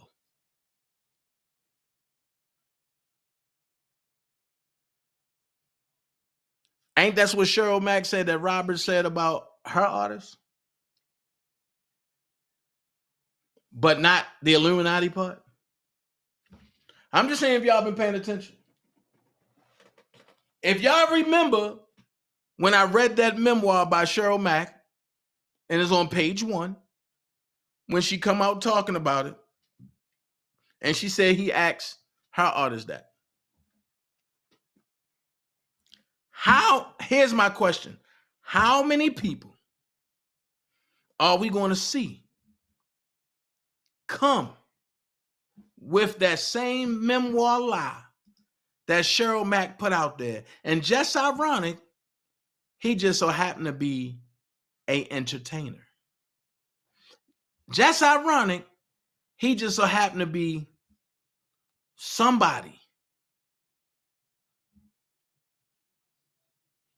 that's in the industry. Then on top of that, he trying to steal my brother's image. He can't do it like D-Rose. And I got to get D-Rose back on here, and we're going to talk about that.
That's a good question. That's a good question. And you know what? I got a question for y'all too. Hold on. You're live on the Dana J show, caller. How can I help you? Dana, this is Judah. What's up, Judah? Man, are you telling me whoever that man was, and he met R. Kelly back in 2008, whatever, is he one of the people that set Kells up? I don't know. I never seen him before. Wow. And you're right, Kells don't even talk like that. Not at all. If he's shy, he don't talk like that. Not at all. And he only joke with you if he know you. Right. So why is these people, man, you know what? I don't know if you seen, I think a couple of days ago, Jack Roger Wright video. Mm-hmm. Now they're accusing her the same thing with that, what's her name, Nugena girl, or she claimed to be R. Kelly Leah's daughter. She got on camera and she questioned that girl, said, did I do this? Did this? And now you in the same predicament that she was talking against Robert. Now they're accusing you of doing, which I know they lying on her too. But now how does it feel? Let me ask you this question. Because you're right. How does it feel? I'm going to ask everybody that call in this question. Y'all heard the little phone call, right? And was spitting fire in R. Kelly, right? Mm-hmm. She say she didn't reach out to him, that he reached out to her, right? Mm-hmm. How do y'all think he got her number to call? That's a good question. Now, mind you, Sharon Wimbush did come out and solicit. And she was one of the people that she solicited for that said that they be doing the work and R. Kelly want to talk to her. Wow. So ask yourself. Somebody in the chat said Dottie.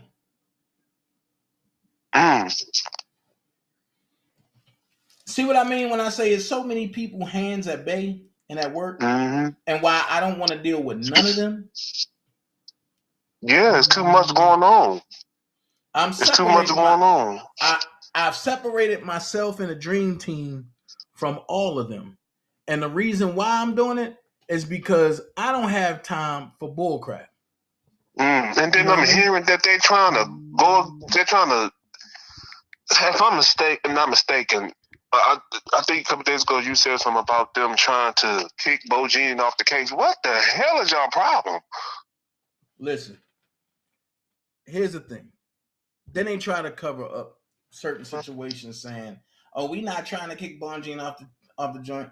But you clearly heard Trent say that Rob needs new lawyers. We watched this playbook before. Wow. And you seen other people agree to that, right? Yeah. Okay, so who's Robert lawyer now? Nobody but Bo Jean. Right. So therefore, if Bon Jean is his lawyer now, and they saying that Rob need new lawyers, right? Then what are you going to do to Bon Jean if you go get new lawyers? The same thing they did to the other people. Wow. It don't take a rocket scientist and to look at that and dissect that. Yep. Damn. It's like, who are these people working for? I'm going to ask you this question. It's not who they working for. Who got the most to gain if Rob don't come home? Right. And I'm afraid to say where we've been looking at is peons compared to who's really setting it up. Yep. Only thing I say is sit back and do the work. Yep. And I wonder how Mr. Hankerson feels now. About the what? land fairs. How y'all feel now? About what? Barry don't care either way. Barry is dying slow.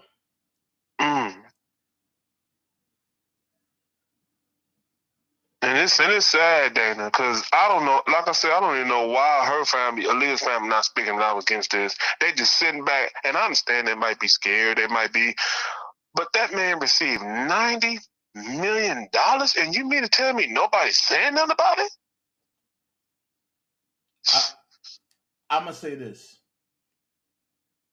That's a tough situation for me, because if it come out that my daughter was murdered and the uncle got 90 million, I don't want the money. Me and him got to go out in the backyard, and I don't want nobody calling the police. Wow. And not only him, Hype Williams. Hey. But you got to look at this. In the music industry, right? Mm-hmm. Hype Williams was hired to do a job. Yep. Yeah. So when you're hired to do a job, you have to look out for you. So if I'm hired to play drums for Missy Elliott, right? Mm-hmm. And in my contract, I got to bring my own equipment, right? Mm-hmm. Wow. I'm going to also state in that contract, I need my own plane for my equipment and myself and whoever I bring, because I don't want to be part of your crew. Right. At the end of the day, this the question that you got to ask compared to Hype. What did he know that made him switch his flight from that airline to another airline? Right. That's what you got to ask. Yeah.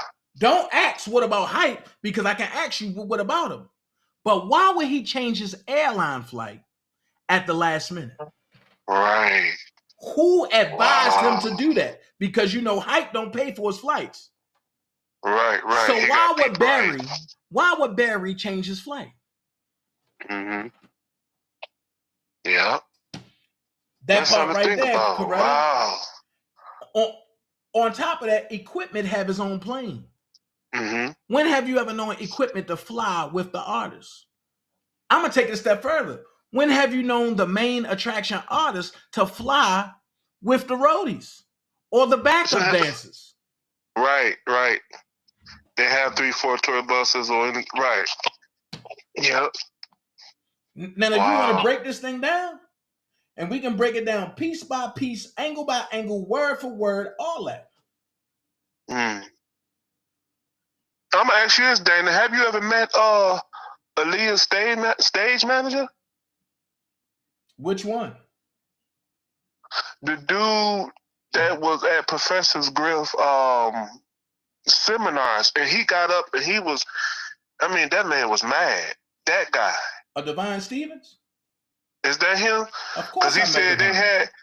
Because he said they had Aaliyah here, there. They was dragging that girl everywhere, like just working her to death. That guy. Divine Stevens. That's how I know that what is the girl in New York? Strong face. Thick body. The one that said that she seen Rob and Aaliyah doing nasty stuff in a limo. Yeah. What is her name? Javante Cunningham. Yeah. That's how I know that she was never a backup singer for Aaliyah. Because Divine Stevens was the MD. And he been the MD for years. And when Aaliyah would travel with the pack, certain people don't know about the pack.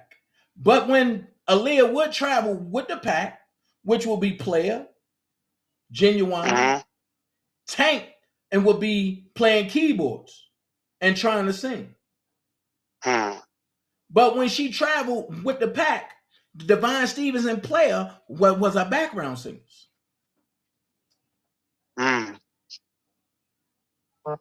Wow. And nobody ever sat down to try to interview that man. Man, and Divine Stevens will snap on you, bro. You can listen. It's certain people you can mention around people. You can't even play with Aaliyah name around Robert and without him getting emotional. Mm-hmm. And you can't play with Aaliyah name around Divine and without him ready to zap out. It's a different type energy, bro. Yep. Even with Kip. You mentioned Aaliyah in the wrong way. Yo, he might snap on you. You know? So Man, I'm just saying, bro. They did not have to do that girl like that. That is, man. I don't know where you was at when it happened, but I remember hearing about it. I was like, Aaliyah, who? I said, what? You missing it. If Aaliyah was here, there would be no Beyonce. Yeah. Or right.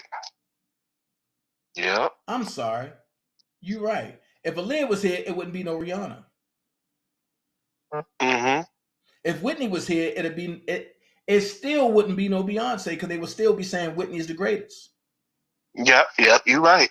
And that's the reason why I think back in 2011, I believe, they kept Aaliyah from Janet and Michael. And I said, why is they doing that?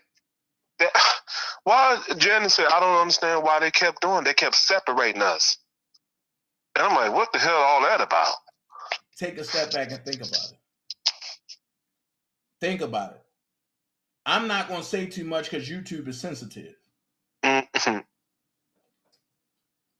And I'm a blogger and I'm sensitive about my channel and my Erykah Badu voice. Mm-hmm. So at the end of the day, you just got to put things into perspective. I would say Sam Cooke, James Brown, and Otis Redding. Is that kind of situation? That's the reason why they kept Janet from Aaliyah? Sam Cooke, Otis Redding, James Brown. What they was about to do, and they stopped them. Okay, yeah. But if you want to make it a little modern, Tupac, Biggie, Nas, Master P,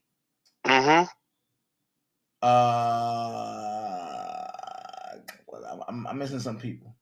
Jay Prince, Irv Gotti, but not more Irv Gotti though.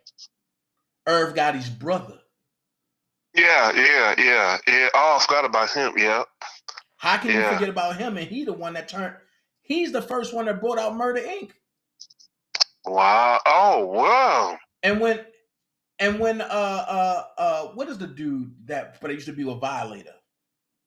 And the one that died, the one that killed himself. Oh. On Violator. What's his damn name? Oh, it's coming to my mind. I can't even. Chris Lighty, brother. Yeah. Chris, and that's strange, yes. When he died, Irv Gotti brother turned Murder Inc. over to Irv. That's all you gotta do is look at perfect, and Coretta just hit on the head. Look at who's all being indicted from that crew. There was another one. There was another one that killed themselves. It was Chris Lighty and what was the other guy? They was friends. What was his name? Why do you think Puffy is aging the way he aging? Yep. He should. Yep. But look, I'm gonna get somebody else on here, bro. Call back later on. All right. Shout out to Judah for calling in. Anybody else want to call in? Call in. Come on, 404-914-7986. You know what I'm saying? Who this?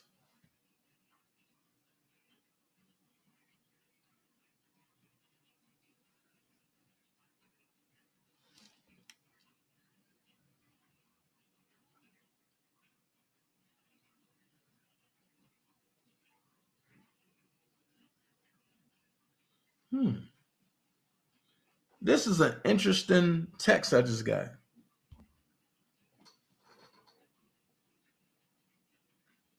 Prima Donna was on their tail. I'm gonna have to get with Prima offline. That's interesting. Who tail was Prima Donna on? Okay, I gotta figure out.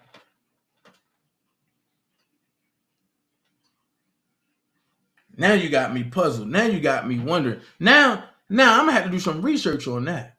And that came out of Chicago. That text came out of Chicago. Golly, you got me thinking now. Like, damn.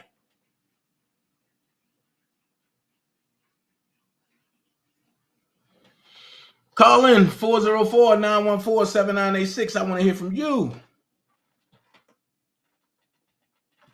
What do you think about what Spitting Fire said about Rob when she said what she said? Hold on.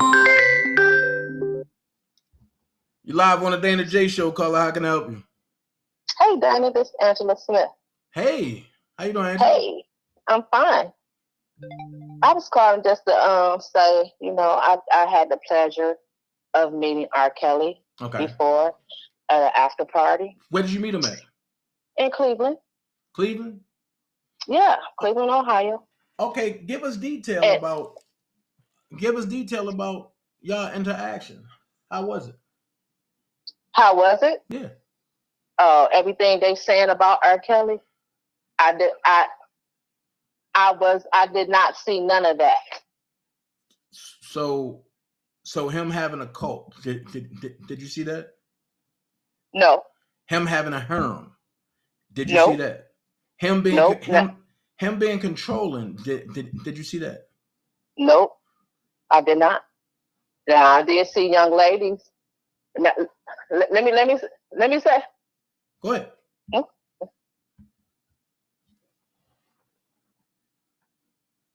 Hello? I'm here. Oh, go ahead, but I'm giving you the floor. Okay, yeah, and all the stuff that they're saying about him, not true.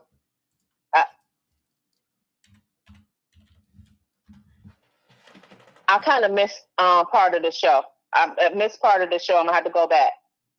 All right, well, so tell us your interactions with R. Kelly when you met him. What happened? Just give us the details like we never ever met him before. I'm hearing an echo. That's your phone. Oh, you got the TV on? I'm still hearing an echo.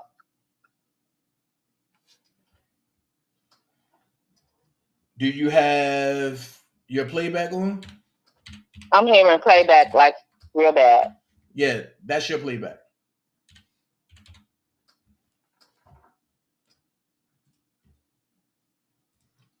Cut one of your cut one of your playbacks off.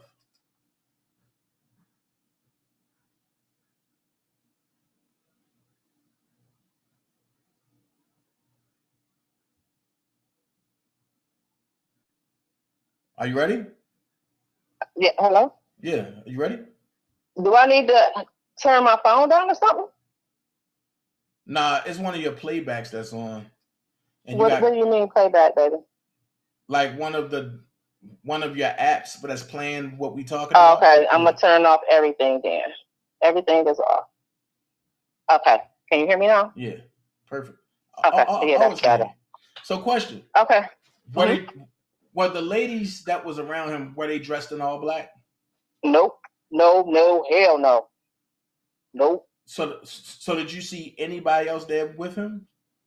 Yeah, it was guys there, an entourage of people. It was. I'm not gonna lie about that part. But the women, they was dressed nice. There were no girls, no little girls. It was just the whole night was nice. The man is absolutely nice. He's shy.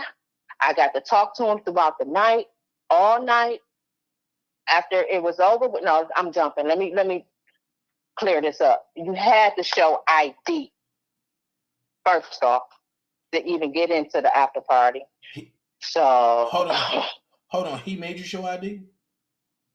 He didn't make me show ID, but the place that we were at, we had to show ID before we can come in the basement where he was at.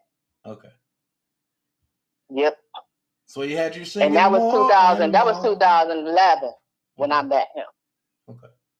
I still have all the remember your bigger. You know the word I'm trying to say. I can't say the word, but I still have everything from that night. Yep. Okay. From that night. Okay. You had to wear a name tag, not a name tag, but like a badge around your neck before you can even get in the basement to where he was at. Okay. So what kind of vibe was it? Laid back. He was laid back. And the girls, they were sitting off to the side, but he bought me a beer. You know, me and my cousin was there. My cousin won the after party tickets off the radio station. I paid for the tickets for us to go to the concert. Okay. So after the concert, we went there, and after the party, he went his way, and everybody else went their way. What concert was it? Oh, was that the 2011? It had to be. Oh, I'm gonna have to go back and look. I want to say 2011. Was it the Trade in My Life tour? I want to say the Light It Up tour. Light It Up if tour? I'm not mistaken. Okay. Yeah, if I'm not mistaken. Okay. Yep. Okay. So, what was your favorite part of the tour? The concert? Of the show, yeah. Everything. It's R. Kelly. Everything was great from the concert, his mannerism. He was just awesome.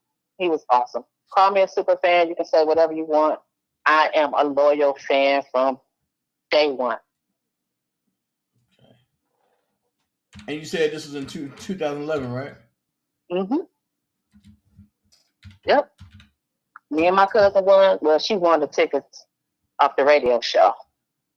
But yeah, he was awesome. Gave a great concert. I'm trying to figure out what tour that was because it wasn't a Light It Up tour. Once I get home, because I'm at work now, I can give you the everything you need. I had people even coming into my inbox because I am a loyal fan, trying to pretend like they him, asking me to do all kind of things for him. And I know this was like his incident probably started in 2016, 17 when they started looking at him. No. I'm gonna say that. You know why? More than that. Farther back than that. Well, this is when I really started paying attention. It's 16, 17, because the stuff that people was calling me, asking me to do in his name was kind of crazy to me. And I would want to talk to you off camera. Okay. I mean, off camera, but off, about that. We can make it happen. Mm-hmm. We can make it happen. Oh, yeah. So I'm trying to figure out. Hold on. Oh, I ain't missed but one concert, so it don't matter. So did you go to the 12 play tour? One concert I missed, and I believe that one was the Black Pennies. Okay. That's the only one I missed.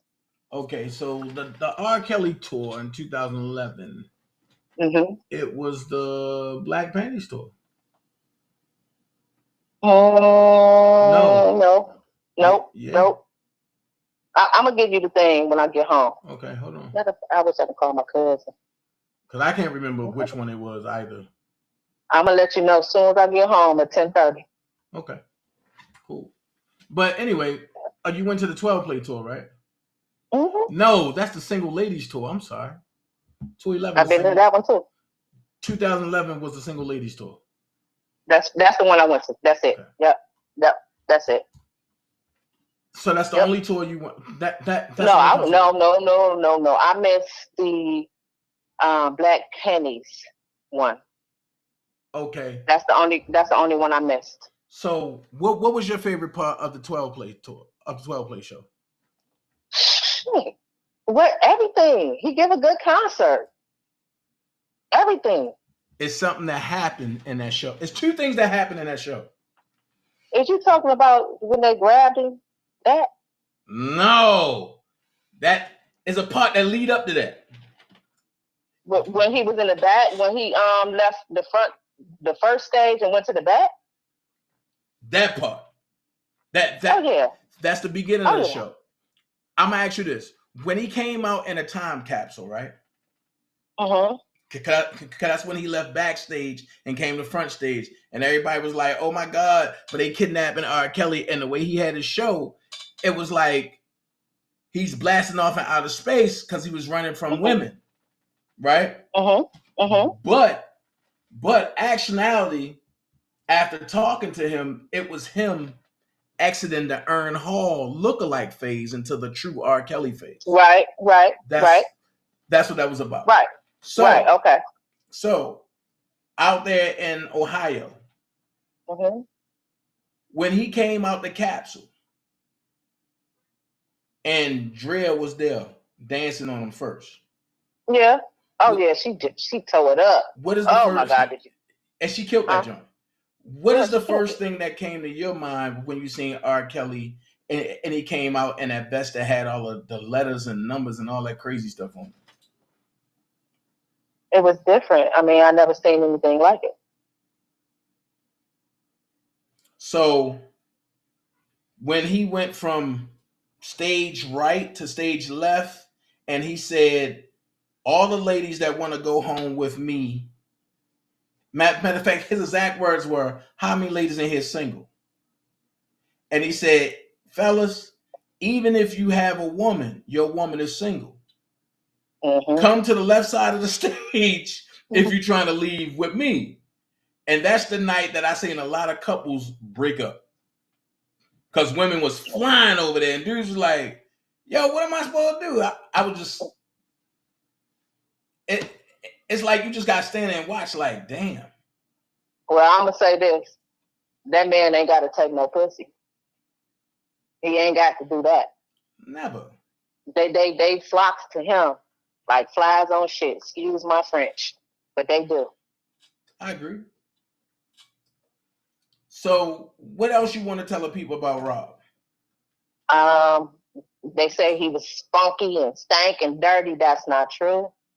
And then when that man came and stood next to me, the only thing I was mad is they don't let you take pictures. Anytime you put your phone up to take a picture, one of his entourage from, you don't know where the fuck they be coming from, but they'll come and swat your hand down so you can't take a picture.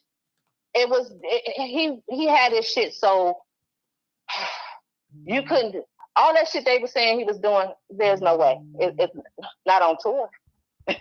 It's no way. If them girls was held hostage, they were sitting up there enjoying themselves like they. I don't get it. I really don't understand it.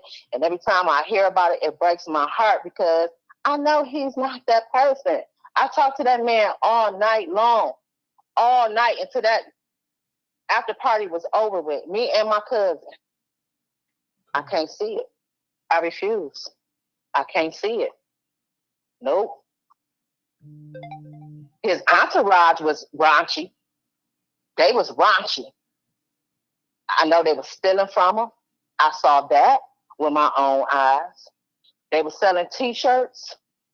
They was pocketing some of the money. They was making T-shirts. They made T-shirts themselves. Whatever he had that he wanted to sell that day, they had extra shit. And they said, the boy said, "Is that yours or his?" He said, "This the ones we printed." And they sold theirs before they sold his. I saw that. Oh, EJ said it was the Love Letter tour. Okay. I don't know which one it was. I got the information at home. I'm telling you, this your phone number? Your direct number? Yeah. I'm going to send everything you need. I got the wristband and everything we had to have on our arms. What color was the wristband?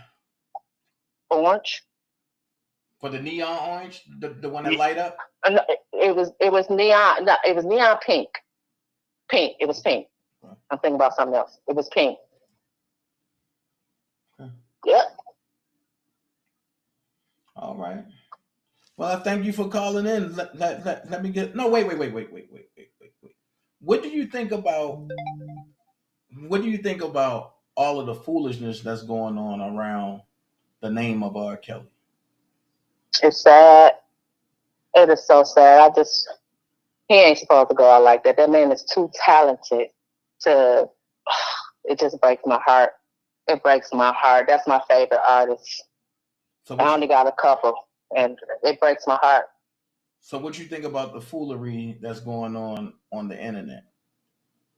It's sad. I hate that you and Levi is getting into it. I don't know what it's about. Don't care to know. But I hope y'all can, man, whatever it is, so y'all was stronger in numbers to me. You said we getting into it? Yeah. And when y'all into it? That's thing of the past. That's what I'm hearing over there. Huh? It's in the past? That's thing of the past. I'm going to say this. Good. I'm going to say this. If you don't see us beefing now, then it is what it is, man. Whatever happened. There's no need to resurrect that. It is what it is. Levi have his own path. I have mine. So right. But I only come to listen to you, Prima Donna, and him. I don't go to platform to platform. And when I heard that y'all got into it, I'm like, where's the team at? What is y'all doing? It's life. Things happen, you know. Things happen, you know. You got to go to the backyard every once in a while. Things happen. Mm-hmm. Well, don't go to the backyard. Y'all stronger in numbers, please. Okay. We want him home. We just want him home. Y'all can do all that fighting stuff after he come home, but let's get him home. He need to be home. We really do. Okay, I totally agree. If you had anything to say to Rob, if Rob was listening right now, and you had something to say to him right now, what would it be? When you come home, because you coming home, the people that you have around you, please find a new team. Find people that really care about you, your best interests first. And if you can't find that, I don't know what to tell him. He's the king of R&B. We need him home. There's no good music out here, please. I love him. I do. I love R. Kelly. I don't care what nobody say. I still bump his music loud every day. Every day. Okay. I'm probably the number one fan in Cleveland. Okay, that was up. Well, I thank you for calling in. Let me get somebody else on here. All right, Dana. I'm gonna send you that stuff when I get home. Okay, cool. Thank you so much. You're welcome. All right. Mm-hmm. Listen. You're live. Are you live on the Dana J Show? How can I help you, caller? Hello. Hello. Yes, this is Anonymous Ninja. How you doing, Dana, tonight? What's going on? How you be, Anonymous Ninja? I'm trying to do okay, but I just got home from work and I've seen everything, but I want to go here. I know this is what you was talking about, and I'm gonna stay on topic because I know sometimes I can go off. As far as the dragon, you know who that is. The Billboard would have put him 30 more years. Because when a trial is going on, you can't do any of that because that's like influencing the jury. So you can't do that. So I'm trying to figure out what she did. But here, we're going to go here. You have brought a lot of people, and I'm going to go here. Dana, you have brought a lot of people around. They were able to, touch you, see you, and they were able to, and I don't mean touch in a sexual way, I mean they were able to get close to R. Kelly through you. Because they really didn't believe that you even knew R. Kelly. So once you did that, they took off, ran with it, and broke a leg. I'm going to just name some names, but I'm not going to be real direct. But one of the things that Phases did was betrayal to Kip. I'm going to just leave it there. Second one, is when you felt, and I knew wholeheartedly, you felt that if I can show Rob at his downest point that he has fans that love him. So you did a thing, got it there, but then that's where Don the Con come in at, you know. And I don't know what happened with him and Jasmine. I have no bad ill words to say about her, but I think she was ponded from Sylvia and Don. I do. I think it was a pond. And I know how much you love Rob, which is the same level as me. You do. But I think these people got close. I'm talking about the sisters, talking about Carolina, whatever, the face, whatever that is. Anyway, you know what I'm talking about. And Rogers and Mr. Rice and whatever, who got his degree in the prison. I don't know. You know what I'm saying? You know, I don't know nothing. I'm retired, you know. But anyway, I'm just trying to tell you, it was so many people that was able to connect to Rob and get through you. And I won't name the lady in Georgia. I'm not going to name the name. I can't do it. You know why? Because if I do that, that will make us. But I'm going to just tell you this. Yes, it's people YouTube channels that you started. You helped, you promoted, you did this. And yes, you came with the evidence, the paperwork. Yes, you attacked it. Not actually attacked it, but you used to say that, you know, Don Russell, you used to say, look, well, what happened to this money? No, your mama June was doing this. No, what happened to that?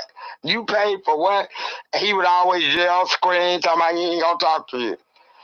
But you was right on your money on everything. You was.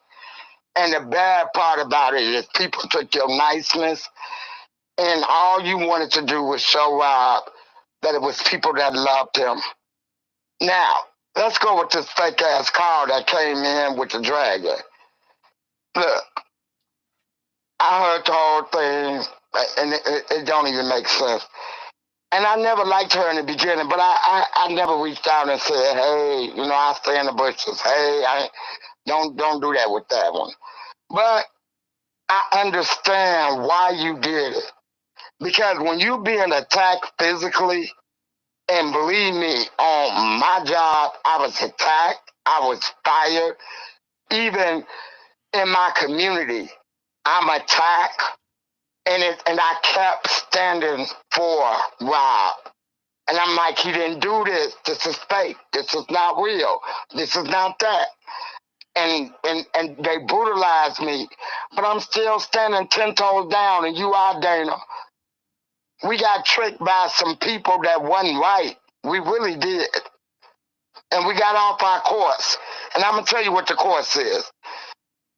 Sometimes in our downest point, and we want to lift a person up that we truly love, we'll do that. Because there's somebody, which is Thick Baby 3, that have to write letters on my behalf that don't have nothing to do with Rob's situation. That's why I have to stay in the bushes. But I'm just trying to tell you, what you did, that's smart. You a thinking man. While everybody else was doing the letters and doing that, you went here, there, found the guidelines, did that. That's what Thick Baby 3 did. So, not for Rob, but for me.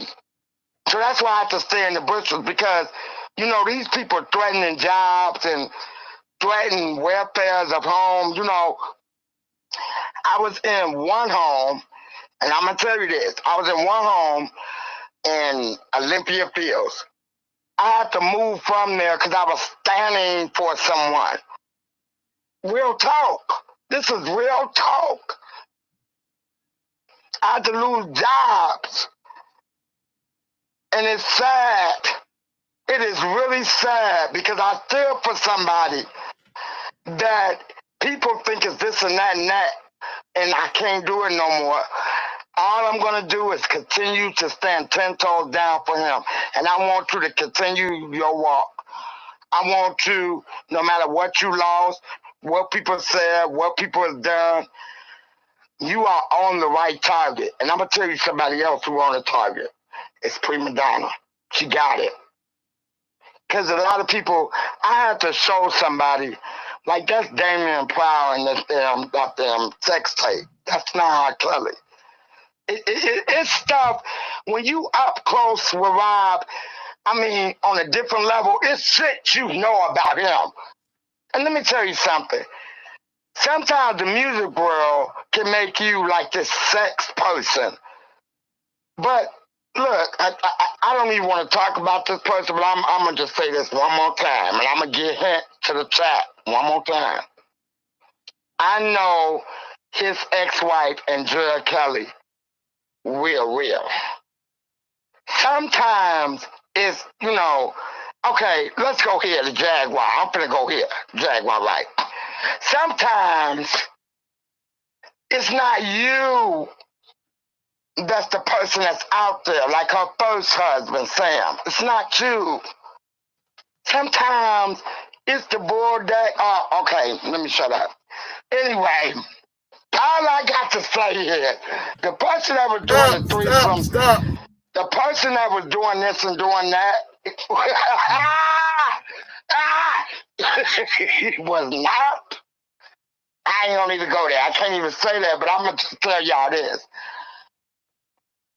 Backup dancer, I'm gonna keep saying it. Search the Coco Fest, people. Search, y'all need to really search. Y'all need to really search. And once y'all search that, y'all gonna understand how all this started in the beginning. But I have to have respect because I love his children. And I don't know about this fake ass child that's out there, but I ain't gonna even address that shit. I don't know. I don't even want to say what I want to say, but it ain't it. Anyway, I just need everybody to stay focused. The Dream Team, y'all have such a great supporter, Dana. Y'all do. Y'all have such a great supporter. And he's a thinking man. And he really does love Rob. It's people out here that trying to do fake-ass billboards that would have got Rob 30 more years. You can't do that. You can't influence the jury. You just can't do it. And there's people here that's talking about, oh, he called me and said this and said that. Let me tell you something.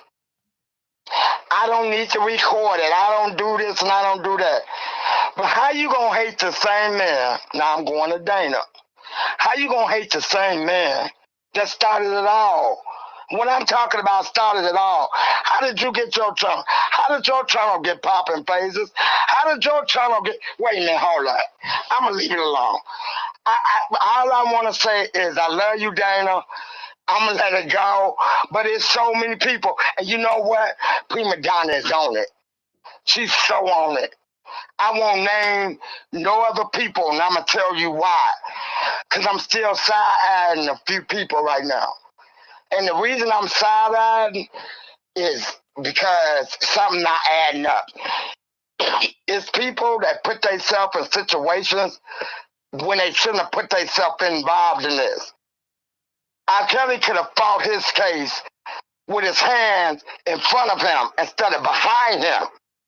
But these wannabe super fans, fake ass nephews and shit, y'all don't really know him. And I'm going to tell y'all something. I don't know what woman or person said it or a man. R. Kelly does not talk about the Illuminati, not alone pronounce the shit. Not okay? At all. That's real talk. Not at all. But one thing, he's a free spirit and he loves women. He does. And if you ever got to know him, he's definitely a man of God. Like somebody was reading the Bible on the bus. I ain't gonna connect the dots for y'all. Y'all have to. You know, sometimes people come and what?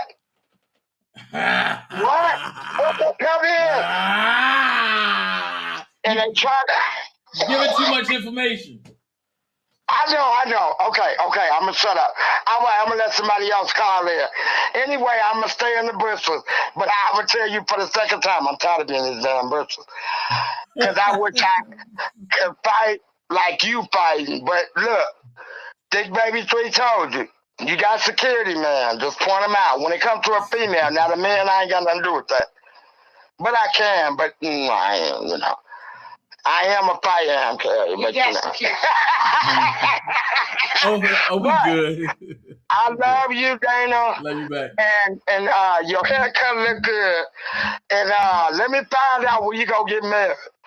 And so I could be there and send that money.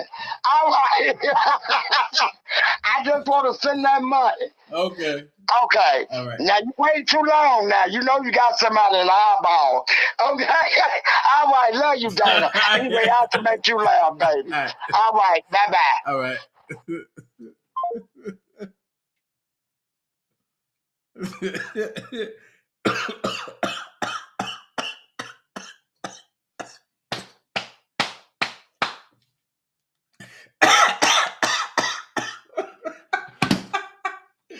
Woo!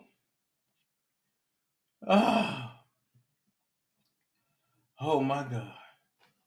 Hold on, man. Hold on. And I'll stay. It's the remix.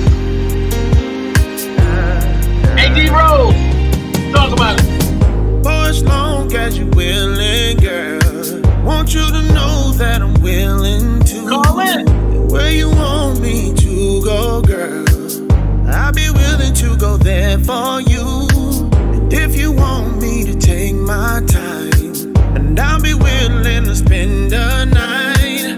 All you gotta say is please stay, D-Rose. I'll be staying as long as you're saying more and more. Then after that, more and more. Then after. Hold on. You're live on the DanaJay show. Who calling, caller? Who you think? What's good, Uncle Greg? Man, I'm just laying back watching your show, man. It's off the chain. People. And I'm gonna go here. Man, I'm just trying a little bit, you know. Just trying. I told you earlier what to do. Right. And I'm glad you're doing it. Right. You ain't got to feed off to them niggas and that bullshit. You just do what you do and God gonna bless you. Right. I appreciate that. You know, your mission, and this is a part of your mission from God, man, to do right. And as long as you do right, right gonna come back. I like what that young lady said, you know, when she spoke about when they came to the club, mm-hmm. and how respectful Rob was. Mm-hmm. Well, he was always shy to a certain point. But then once he get to feel comfortable around you, he never had a problem of speaking to you and joking with you. Right. Because he always liked to make people laugh and, you know, clown out, act out and shit like that, man. That's what a lot of people loved about him, because he was down to earth. And people don't understand that about him. And just like she said, when them chicks came to the club, shit, hell no, they was never. I mean, they was just eloquently, man. I mean, they was like they was going to a 5-star, you know, them, what you call them, like a Hollywood event. Yeah. That's how they ass would be dressed. Like a Cascade or something like that. Yeah, man, they be dressed from head to fucking toes. And that's why I was pissed, and that's why I made the statement I made at the press conference. Right. They never mentioned it. The money he spent on them, the 5-star hotels, you know, and the 5-star restaurant. You know, man, come on, man. And the stuff that Rob did for them, like, and they didn't have to ask for it. No, I mean, Rob. He would set up a motherfucking dinner date for them, and be like, "We're going to eat." Right. Shit. And it'd be like Rob did things for them that their parents ain't even do for them. Man, Rob did anything for them they ain't never know exist. Come on, man. Hell, I was amazed by some of the shit we used to eat at. Well, wait a minute. If you was amazed about some of the places that we used to eat at, right? Yeah. So me and Dre had this conversation, right? That when everybody finished eating and the stuff that Robert used to put in the cup, and Johnny be the only one to be like, I drink it for $250. Yeah, man, it was all for a joke. Man, we need to get back to those days, Uncle Greg. You're right. That's what I was telling you. I'm already prepared for it because we used to have so much fun doing that shit. Because you know I got fussed out already today. So I know you have, but you got to stop letting the motherfucker do that to you. I'm telling you what's real. Don't think they did it to me. Right. I was right on point, and motherfuckers used to hate on my ass because they didn't understand my position. But like I used to tell them bitches, it ain't your point, and it ain't your job to understand why I'm here and what's my position. Right. I'm just saying, uncle, you know, I'm here for his well-being, you know, and y'all just a bunch of vultures hanging on, you know, riding his back like a fucking mule. Well, you And know, I like it. well, you know, word on the curb is one of Don Russell boys said that you wasn't his uncle, and I'm looking like, what? Man, fuck what any of them bitches say. Fuck what any of them bitches said. In regards to how they trying to figure out what it is, if I wasn't his motherfucking uncle, he wouldn't even say it. Yeah. You feel what I'm saying, man? So I don't think. Why do you think every motherfucking body that see me give me my props, and why do you think everybody that see me call me Uncle Greg? Because of him. He didn't hesitate to tell them, "He's my uncle." Facts. Respect him. So, man, that's why when I was at the media for the news conference, and the chick tried to question me about that, I chose not to question it because, like I said, there was a discrepancy about his father. Right. So why feed into something? And you know, they tried to use that when it came to somebody else that they interviewed, but it was like, well, you know, R. Kelly uncle said that this didn't happen and that. I was like, wow. So I see the game that they played, but you peeped it well before they even got to play it. What did I tell you, man? I'm an OG for real. I've been out there. I know how motherfucking life is. I don't play no games with nobody. I don't fuck over nobody. Right. I take the shirt off my back if you real. But I will also take your shirt off your back if you're not. And that's why I tell people, don't fuck with me. That's why I told you what I see, and I ain't going to say it on your line because you already know, and I meant what I said. I'm not one to be fucked with because I'm not trying to be caught up in nothing. Facts. But when it comes to my damn nephew, I got his back, and he know this. I got his back 100%. Matter of fact, fuck that. I got his back 1,000. So I'm gonna ask you this something, Greg. So when Rob come home and me and Rob play 1-on-1, are you gonna have his back 1,000%? I am. I told you already. When it comes to that basketball, he don't fucking play. So this time around, I don't gotta have teammates that I can't rely on. It'll be me and Robert 1-on-1. Hey, you gonna lose. But I think we're gonna have to bet on that. I ain't got no problem. I'm gonna put my money on Rob. I think we're gonna have to bet on that.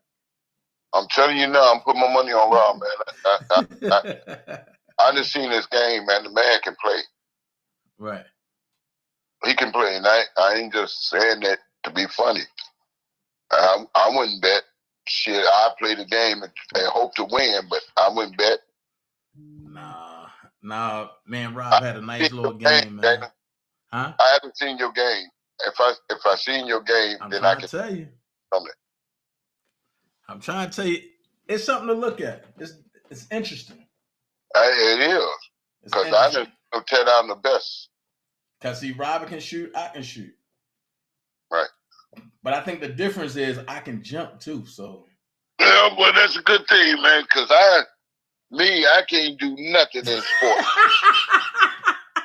And I ain't even trying to play now, even though I want to. But I'm good. I'm not gonna hurt myself. Right. You know, I told you I had that spinal surgery, man, so it got me all fucked up. Right. So I'm just holding my head above water, and I just pray to the Lord that, you know, everything continue to go well for me. Right. So let me ask you this: going forward now, right? Now that I have reached out to the Office of Attorney General, and I reached out to the Office of the Inspector General and everybody, do you think that now, since every base is uncovered, Sharon got her letters going to the DOJ, I got mine going to the OIG and OAG and all them in the different places, do you think that now that they are being bombarded all at once, they should just say, you know what, and we all got to stop and take a look at this? I think it's, to be honest with you, I think it's a waste of fucking time. Okay. And the reason I say that because, like I said, Bon Jean know what she has to do. She already know the case now. She know what it said, what's been done. And all y'all got to do is let her do her job. If anything that y'all can do to help her to present what she needs to present, that's a great thing. But all of that shit's going to come into the appeal. Right. Everything concerning this case and where this case started from and where it ended, it's all going to come into the appeal. That's how they're going to make their decision on whether to let them go or keep them. Right. I just think that, honestly, making the people aware of what's going on and how the judge tried to seal it off, I think the judge need to be held accountable and for not giving full disclosure of the BOP findings. Yeah, you're talking about the judge in New York. No, but I'm talking about the one in Chicago for the handled the BOP investigation. Right. That's what I'm talking about. Right. For New York, that's a whole nother beast. Right. I done wrote like 12 letters on Ann Donnelly. Right. I don't think I can say nothing else. I wrote 12 letters, and but motherfuckers telling me I shouldn't even be on the line, man. Who? I ain't gonna say who. It don't matter. Oh man, I know what I'm saying, and what I'm saying is truth. And there ain't nothing them people can do to me because I'm telling the truth. You feel what I'm saying? So I'm not worried about nothing. And I'm my own man. Can't nobody tell me who to talk to and who not to. You feel me? Right. So I said and I told you to say it too. Right. When it comes to being real and being honest, and y'all still on that negative bullshit, y'all can keep the dick. Because it's one thing, like I said, y'all are a very small thing to a giant. Oh, wow. I speak my piece. And I think I speak it well. Very well. And motherfuckers that know me know I don't play no game. I done fed and did plenty for a bunch of motherfuckers. And how much credibility you think I get from that? None. But the main thing is this: I don't look for it. Right. Because I did it from my heart. It's a different when you do it and you're expecting something from it. I don't expect shit from nobody, especially when I do it from my heart. Right. The only time I look for something from a nigga or anybody is when you come to me and you say I need a loan. I give you the loan, I want my ass back. Other than that, if I give it to you, that's yours. Ain't no sweat off my balls. I'm good. Because I wanted you to have it. Right. No, you don't owe me shit. This is what I did from my heart. This is what God told me to do. Shit, man, people get it twisted, man. People get it. You know, this is a selfish society we live in right now. It's nothing like when I grew up. People cared about you. People shared with you. My motherfucking mom, we'd be outside and you know, we had to be in before when the lights come on. But then again, your neighbor will watch you. Well, Doris, don't worry about that. I'm going to be out here for a little while. I watch them. You know, parents watch the kids. Now, these kids out here buck ass wild. And that's why it's all fucked up right now. That's why these kids out here doing the shit they do. Because they ain't got no guidance. Right. You're right. It's just fucked up, man. All these black young brothers being shot and killed for what? Right. Then you got your people turning against you because of jealousy. For what? You ought to be glad to see a motherfucker successful. That's what I didn't understand about that interview. Like, and for them to come out and say I'm hating, I was like, nah, man. I just want you to watch your words. But listen, who are you to hate? You hating for what? Right. Y'all be glad to see a motherfucker doing good. I ain't never been jealous of a man in my life. And anybody I knew and I seen them doing good, I always praised and told them, man, I love what you're doing. You know, shit, tell me your secret. So I can get on top of my game like you on top of yours. Right. You know, but, you know, like I said, people are selfish, man. You know, you'd be surprised at how many motherfuckers jealous of me. And you know what I do? I laugh at them, but I still treat them with a silver spoon. But it's just hurtful because it'd be like, even some of the people that you really, you know, befriended and cared about and that you grew to be around, when they stab you in the back, you'd be like, damn, really? Yeah, you know, it's the minute you turn your back, you're throwing them daggers in your back. And you be like, why? What the fuck I do to you? Right. But jealousy is a disease. It's just like a drug. And motherfuckers don't understand that either. I never understood it. I still to this day don't understand it. What the fuck did I do for you to be hating on me? And that's Rob's situation. Jealous because he made it. He's successful. Musical genius. And you should be happy and proud that he is. You see what that man struggled to get to where he got to. Mm-hmm. So why fuck him to bring him down to your level? Because you ain't got enough fucking sense to do what he did or to do something that will help you get to where he is. I just can't believe Cheryl Mack and the way she masterfully pulled this off. I can't believe that. That let me know that women are very dangerous. Man, come on, man.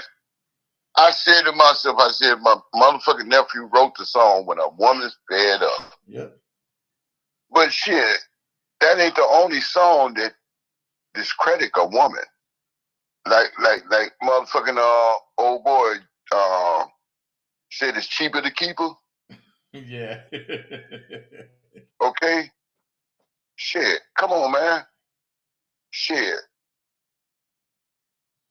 Right. Man, it's quite a few songs to tell the story of how a woman is. And then if you go back to the Bible, Adam and Eve. Yeah.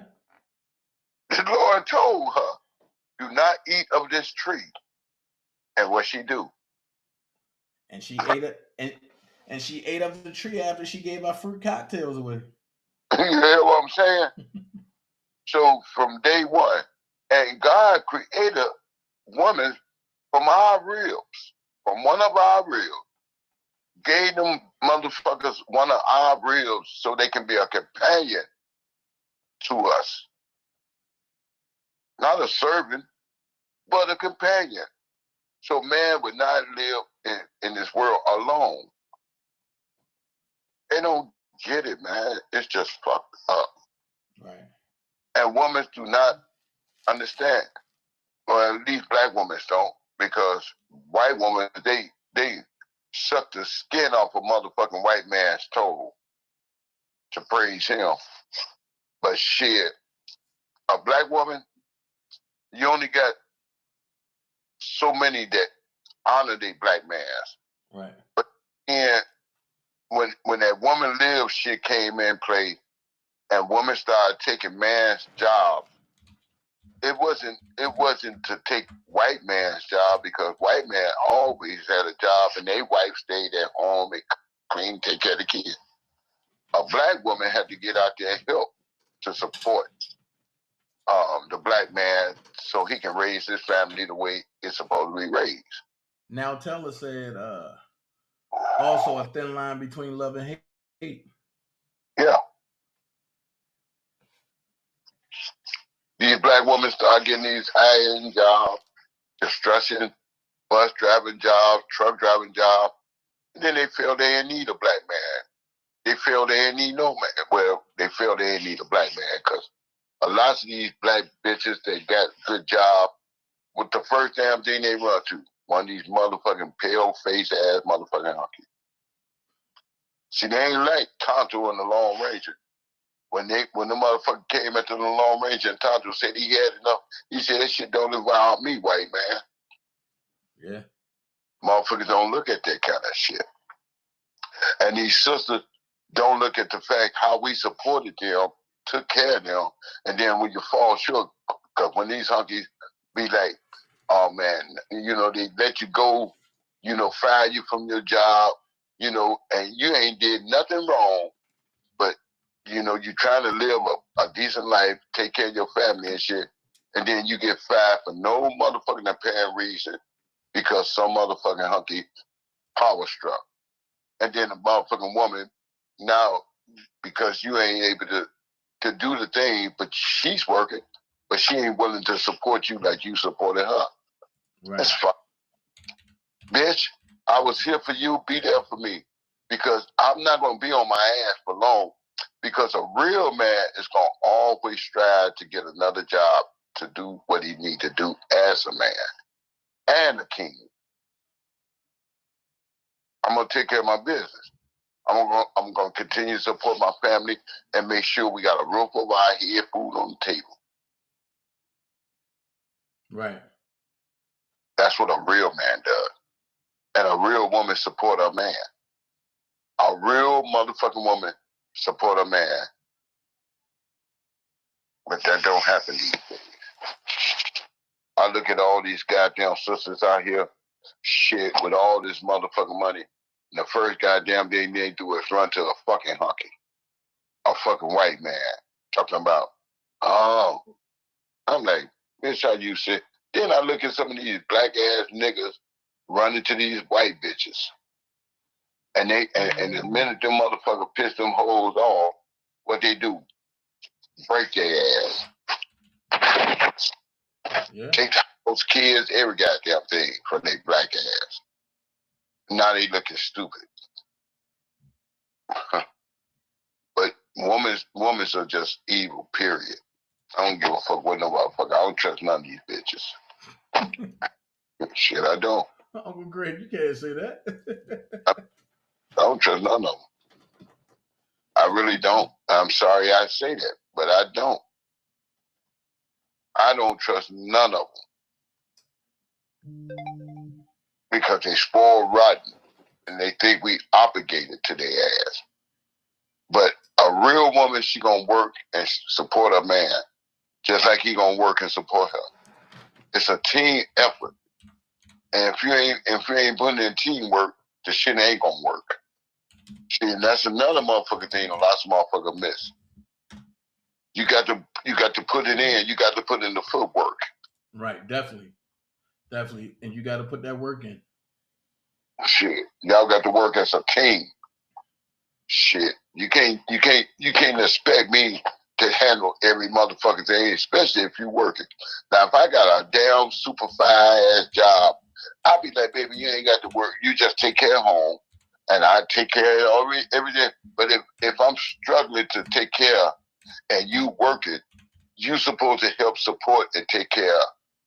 We supposed to do it as a team. And once everything is intact, then I'll be like, okay, baby, I can handle it from here. She motherfucker don't look at it like that. I educate motherfuckers on that shit all the time. How to live, how to budget, how to make shit work, how not to get caught up, how not to get credit and then let the credit, the motherfucking, when you get credit, the finance hit you, kick you in the face. I try to teach motherfuckers how to get credit, but don't let the finance eat your ass up. Right. Pay that shit off in a year's time, before the year, and then you ain't got to worry about that finance. I tell you, man, don't take no rocket science. It just take a motherfucker that got sense. Right. And a lot of these motherfuckers ain't got that sense, cause we was never taught on that. We just recently getting exposed to a lot of shit. Facts. Those that know the truth, listen and learn. Those that don't, they think it's all a piece of cake. Think it's a motherfucking piece of cherry on top of a cake, and just out there buck ass wild, just happy go lucky. No, life is more. There's more to life than that. You'll never think something gonna knock your ass down when now you got to rebuild. Jealousy is a motherfucker. Right. You're absolutely right. You're speaking nothing but truth. White people, these white evil people, because you only got a handful that accept us for who we are. But then you got a lot of these motherfuckers out here, they see you doing good, and that jealousy kick in. Now they trying to get rid of you. Now they, taking your job from you. They don't want to see you because you living better than them or anything like that. You don't supposed to live like that. You don't supposed to live the way I'm living. Man, please get the fuck out of here. Shit. I'm serious, the motherfucker, get the fuck out of here, man. Tell you, man, motherfucker better wake the fuck up. Shit. That's what I said, man. Some motherfuckers have it made and don't even realize it. Motherfucker be having it made and don't even know. Too dumbfounded to know how good they are and living their life. And all you got to do is just live it and just be righteous by it. Righteous in God's eyes. And God gonna keep your ass whole. Facts. Fuck the dumb shit. Facts. I don't want to say this over the phone, but I'll tell you later. Okay. All right, I'll call you when I get off. All right. All right. Are we live? Yeah. So nigga can hear me. Yeah. Okay. I tell you something else. What happened? And we go from there. All right. I'll call you when I get off. I tell you what. So we still live. Yeah. For those that's listening to this motherfucking conversation, I hope you wake the fuck up. Black people done suffered for too many years, too many centuries. We got to come together. Because if we don't, we're going to be a falling fucking race. And time is changing. And it ain't changing for the better of us. Yeah, because they're trying to stop us. Yeah, they getting desperate, so they want anything. Right, we're in a good position. But even though those that think we're in a damn good position, we really not. Because they're trying to take all our rights away from us. God damn it, get on top of your game, motherfucker, and let's come together and like they said, vote for a motherfucker that mean us well. Speaking of that, and you out in the city that's on spotlight right now. Mm-hmm. All right, so for the lady from for the Beetlejuice is no longer in office. Right. Who do you want to see win this thing? I want to see that brother win. I can't remember his name. Is it Vallis or Johnson? He's up against this white guy right now. Right. I can't remember. He's not the young brother. He's a middle-aged brother, wear glasses, and he's smart as hell. I want to say Vallis. Yeah, I think that's his name. So, question: do you think we can write to him about him changing them laws back that Chicago and them put into play and like for no reason? Yeah, he can change all of that if he's the mayor. Okay. Yeah, he can do a whole lot. Brandon Johnson. Okay. Yeah. Brandon. Okay. Cool.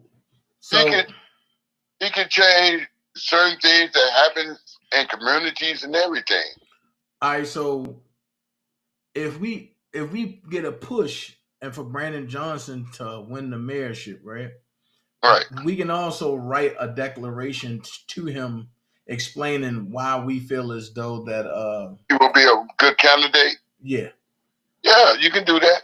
Not just that, but also to change the laws that Beetlejuice and her friends put in place, I guess, to go after Robert. Because that's what I feel as though. But I feel as though those laws was only changed just to go after Robert because they ain't focusing on nobody else.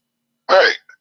Well, Bon James said, goddamn it, shit, y'all trying to put all these goddamn life sentences on this man. That ain't gonna change the fact of motherfuckers doing what they do out here. It ain't changed yet, and just like me and you talking right now, there's motherfuckers out here, man, grooming and trying to screw any motherfucker with a pussy. You know, but then again, you also got to look at history. See, you also got to look at these teenage girls. Right. They not no fucking fool because I come from 13, right? A 13-year-old girl is more intelligent than a 13-year-old boy. Right. Homos are more serious than a 13-year-old boy because a 13-year-old boy don't know shit about no pussy. Right. Well, he just heard about it. But a 13-year-old girl know everything. Right. They get to plan with themselves when they 12 and 10. Because they're curious.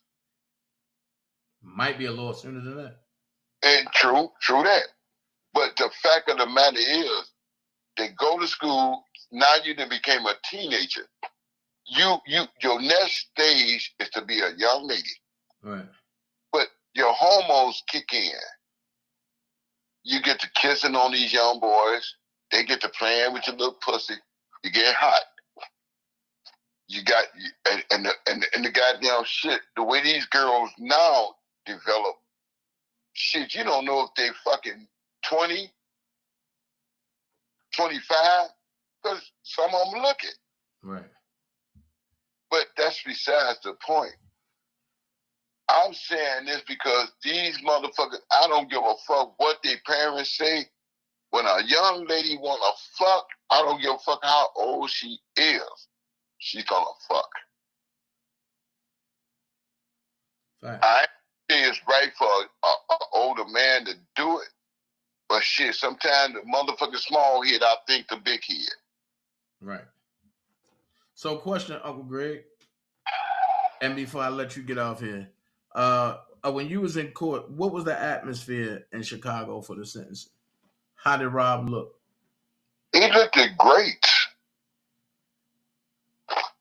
He looked great. I mean, I was happy, you know, because he could have went the opposite way. Right. It really could have. So you think? I mean, so was the atmosphere good in there and everything? Yeah, it was the only sad puppies I see was them girls and the motherfucker that was against him. But what could they say? The judge made a statement, and it was a good one. Yeah. Could have been better, but hell, it could have been worse. Gotcha. But them girls, like I said, they got up there. The only one girl that I feel was more legit, and she only asked for her therapy sessions, and she was awarded $42,000. But Jane Doe and the other chick lying. She got a lawyer.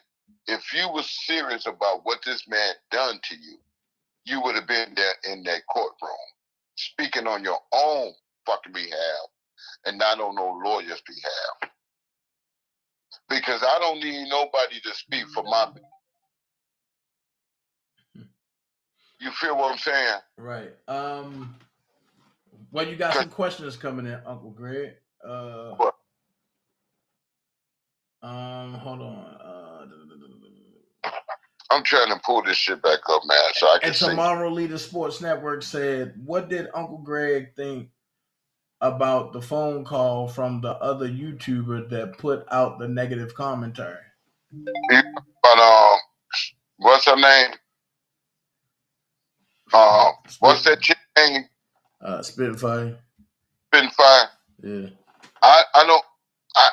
From the way she was laughing this shit, like it was a joke. I particularly don't like her. Because I figure like if a man calling you out of desperation and you claim you down for him, then you take it serious and you try to help him.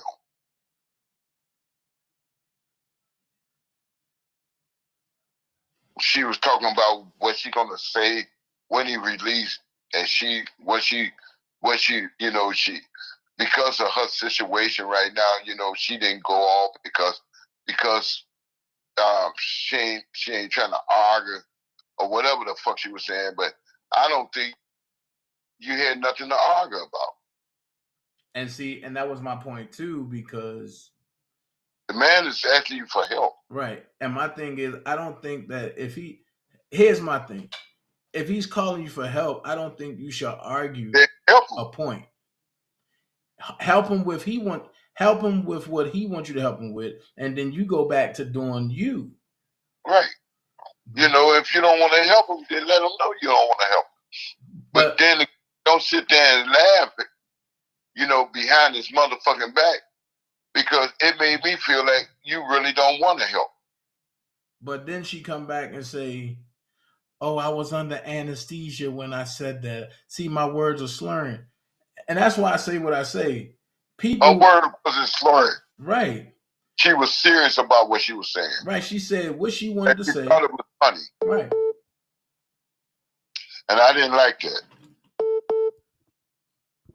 Right. I didn't like that not one motherfucking bit. Right. She said what she wanted to say, how she wanted to say it. I've been locked up. Mm-hmm. There ain't a goddamn thing funny about being locked up. And you got to fend for yourself. Nothing. What's funny about that? Nothing. Being like a goddamn wild animal. And you ain't killed shit. You ain't bust a motherfucking grape, but you locked up like you did. And the way they sentenced him is like he did a mass murder. Like I said, the motherfucker that killed his goddamn wife and his son, they talking about him 30 to life. What the hell? He killed two motherfuckers. I don't have no sympathy for him, especially if he killed his wife and his son. I can understand if he killed his wife, but your son? What you killed your son for? Yeah, that's crazy. Come on, man. That's crazy. People stuck on stupid, man. This man ain't committed no murder. That's why I said what I said on Greg. Is like, and she trying to make it seem like I'm wrong and for doing commentary on her live. But if what you saying is hurting my guy or can hurt my guy, or it can sway people of thinking like, if she's saying it like that and she talked to him, maybe he did something wrong. Right. But then, that ain't true. Yeah, but then my thing is this. If he's calling for help, why are y'all recording him and exploiting him? And then putting it online for everybody can hear. That's exploitation. Right. That shit to me is not a good look. And then to put it on air where everybody can hear the conversation. That conversation to me was a private conversation. But see, if I say something, I'm wrong. Well, like I said, I ain't mad about this conversation because I know you live. So, and that I ain't saying nothing that's gonna condemn or put me under the motherfuckers know what I'm saying is truth. And I ain't sugarcoating shit. And if a motherfucker don't like what I'm saying, I told you, I mean it from my heart, they kiss a dick. Blow their ass a new asshole. Facts. Because I keep it one motherfucking hungry, and I'm telling them some real fucking shit to help their life, to better understand what life is about. Because right now, like I said, it's a bunch of selfish ass motherfuckers out here that don't give a fuck about nothing. Nope. It ain't shit like when I was coming up. And for her to sit back and say, "Oh yeah, I'm a cuss Rob out when I see him," but wait a minute, what part? What's that about? What part of your live? Either you gonna help him or you're not. Right. And see, my thing is, what part of the live were you under anesthesia? Because it just seemed like what I said earlier. Only the negative parts is when you was under anesthesia. Everything else you were fine. Anesthesia don't work that way. They don't give a fuck. I don't give a fuck if she was under anesthesia and she feels she wasn't in a position to talk. You explain that. Listen, I'm under this shit and this shit got me drowsy. I'm sleepy. I really can't comprehend what you're trying to tell me. So call me later. And simple. And to me, it seemed like it was a joke. It was a joke to her. Right. And that's how she made it seem to her audience or whoever they are. You know, her motherfucker, the people that listen to her. She made it like it was a joke. Like she really didn't give a fuck. Then I told the motherfucker to call me tomorrow. He called me today. See what I'm saying?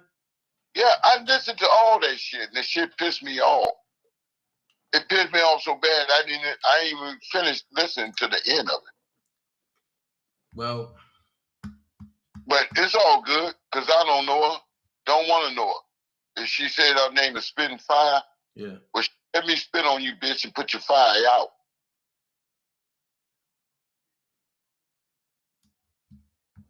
You hear what I just said? Mm-hmm. You spitting fire. You spitting fire. Well, shit, it sounded to me like you on fire because of the way she talked, like she's all that. And she might be. And I might be wrong for saying it like that. And I apologize. But if you on fire, let me spit on you and put your fire out. Right.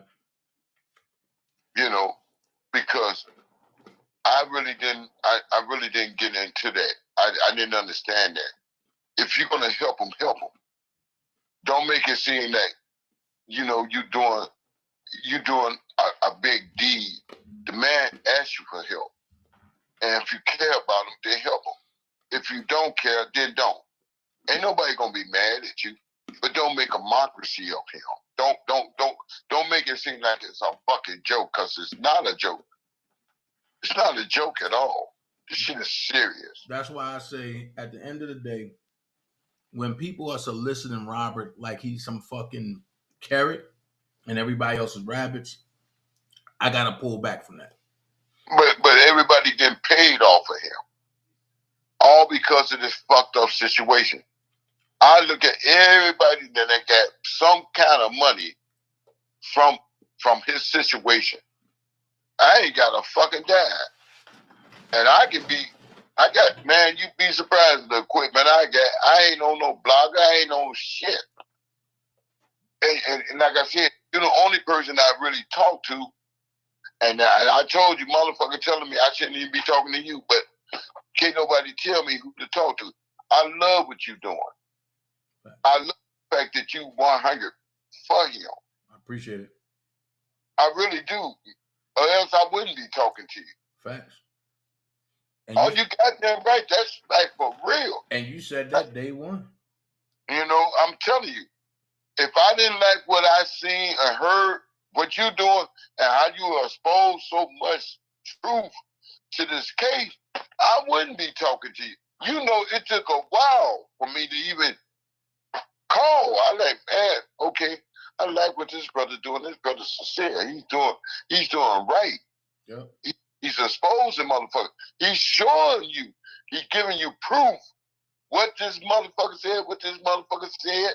You know, and it ain't, and it's not a lie.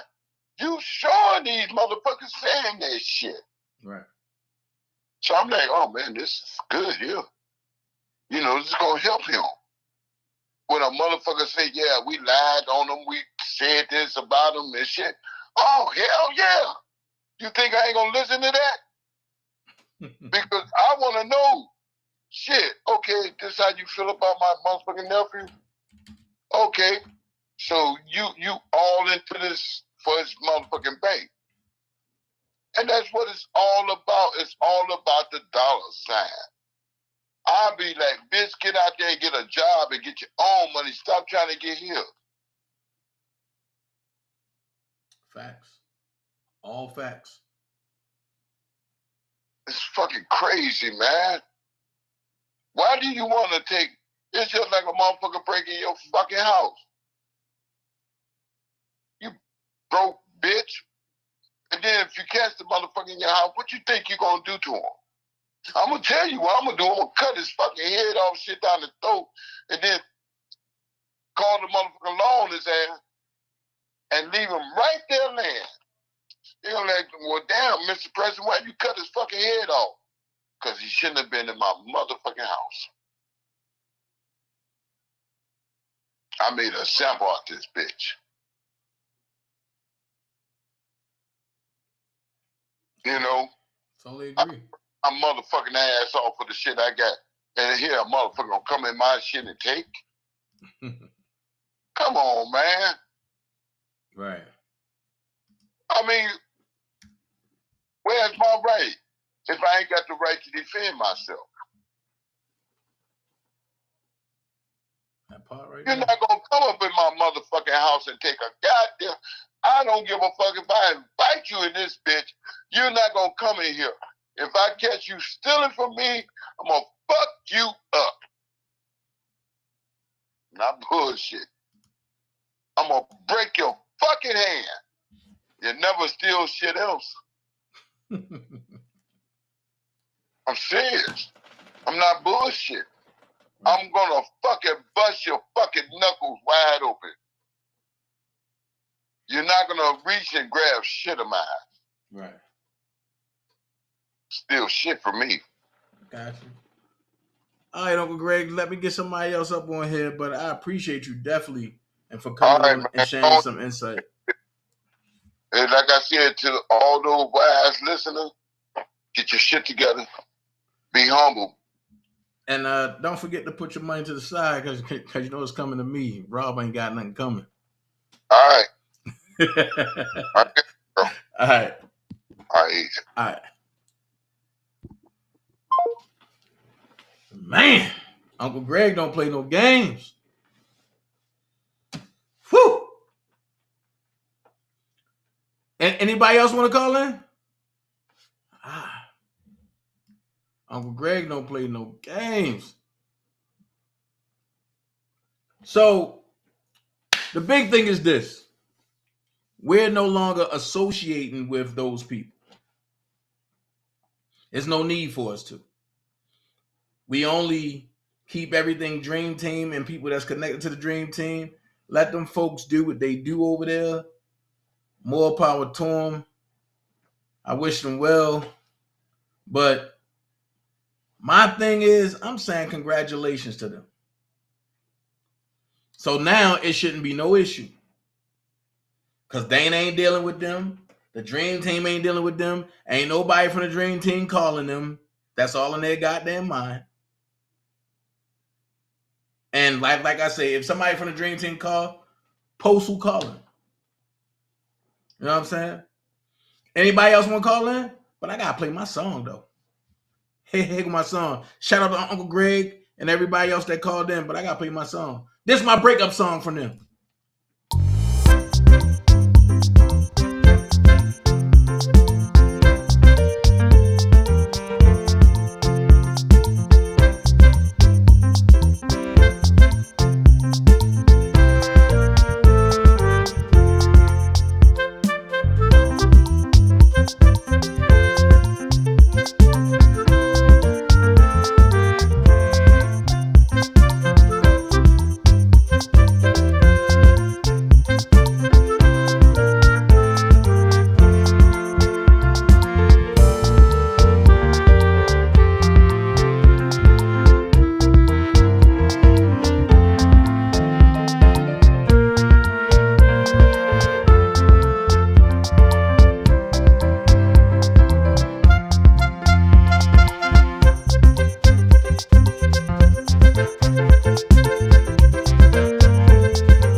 Approaching a situation like that, you have to be serious. That's number one.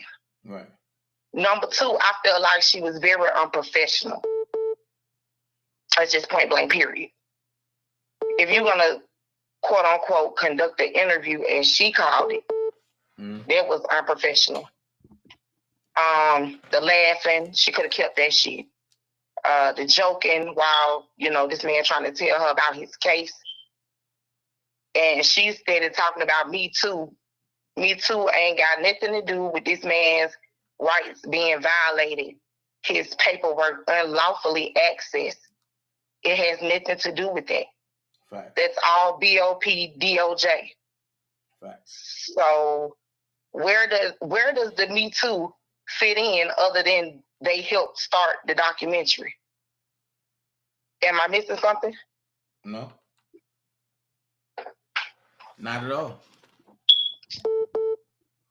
I'm just saying, I don't understand. Wow.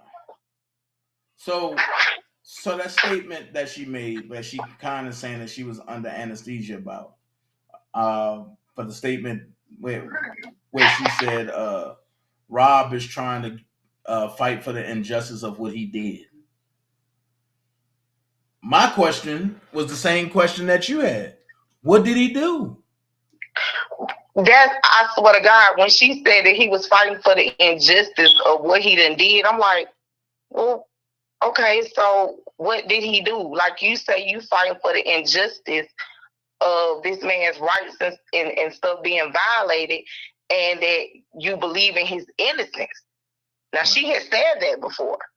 She believes in his innocence. So tell the people what you think he did, because you said he fighting for the injustice of what he done.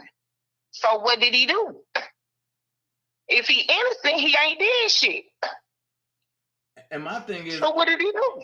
Right, and then I never knew a person can turn anesthesia on and off. No. But we ain't gonna focus so much into her anesthesia. Let's focus in on more of why this was so important for her to do, and the shade that she tried to throw by saying that, you know, people wasn't helping her in this fight. Lady, nobody asked you to get involved in this fight in the beginning. You put yourself in this R. Kelly stuff. You did that. Nobody else. R. Kelly wasn't checking for your ass. He didn't ask you to help him. For the only thing I know is Sharon Winbush came out and solicited those people information. No, I'm talking about in the beginning, because it seems to me like, you know, like I said, that shit was very clout chasing. It was clout chasing at its finest. It was more so about clicks and views, getting her name out there, because she thinks she the dragon. And she can get on your ass. Bitch, there's somebody out there to get on your ass. Trust and believe. You ain't the baddest motherfucker in the land, and ain't nobody studying you, girl. You spitting water, not fire.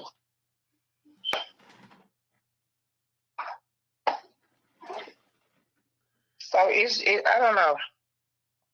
I don't know what to say about that. So what would you like to see moving forward now that we're not dealing with them at all? I never dealt with them. Never. Right. Never dealt with them, period.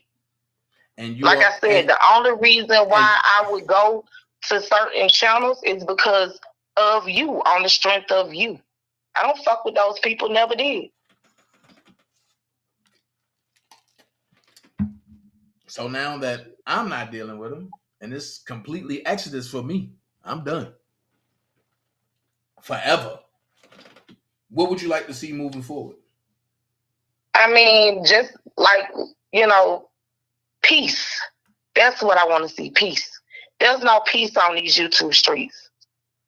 You know what I'm saying? Like, leave people alone. Let Dana do his commentary without all the extra. Leave his kids alone. Leave Prima Donna alone. Leave people alone, period. That's all I'm saying. If you don't like the man, if you don't like Prima Donna, don't listen. Period. It's simple. It's so simple. Well, they say that we the ones starting the shit. Of course they would say that. Then they write Rob talking about, oh yeah, Dana starting the drama, Dana fighting everybody. Yo, like I said, I'm the one that took the loss, the greatest loss on YouTube. Nobody else took a loss like me. And it came from the hands of them in the name of R. Kelly. Make that make sense. Exactly. If I was it don't make no sense. Right. If I was a weak person, like some of the people that defected was, I would have went rogue. But it's like, when I defend myself, they run and create a narrative that I'm this, I'm doing that, I'm doing this. And I get it. They want to remove me out the way of whatever way, I don't know. I just do my commentary and let it be. My thing is, the focus should be about R. Kelly, period. It shouldn't be about Dana and what Dana doing. It shouldn't be about Prima Donna and what Prima Donna is doing. It shouldn't be about your kids. It shouldn't be about anybody's kids. The focus should strictly be on kids if that's what people are really here for. But I see it's more of the clownery than it is advocating, period. They don't know how. I'm going to say this. They got their whole crew together, right?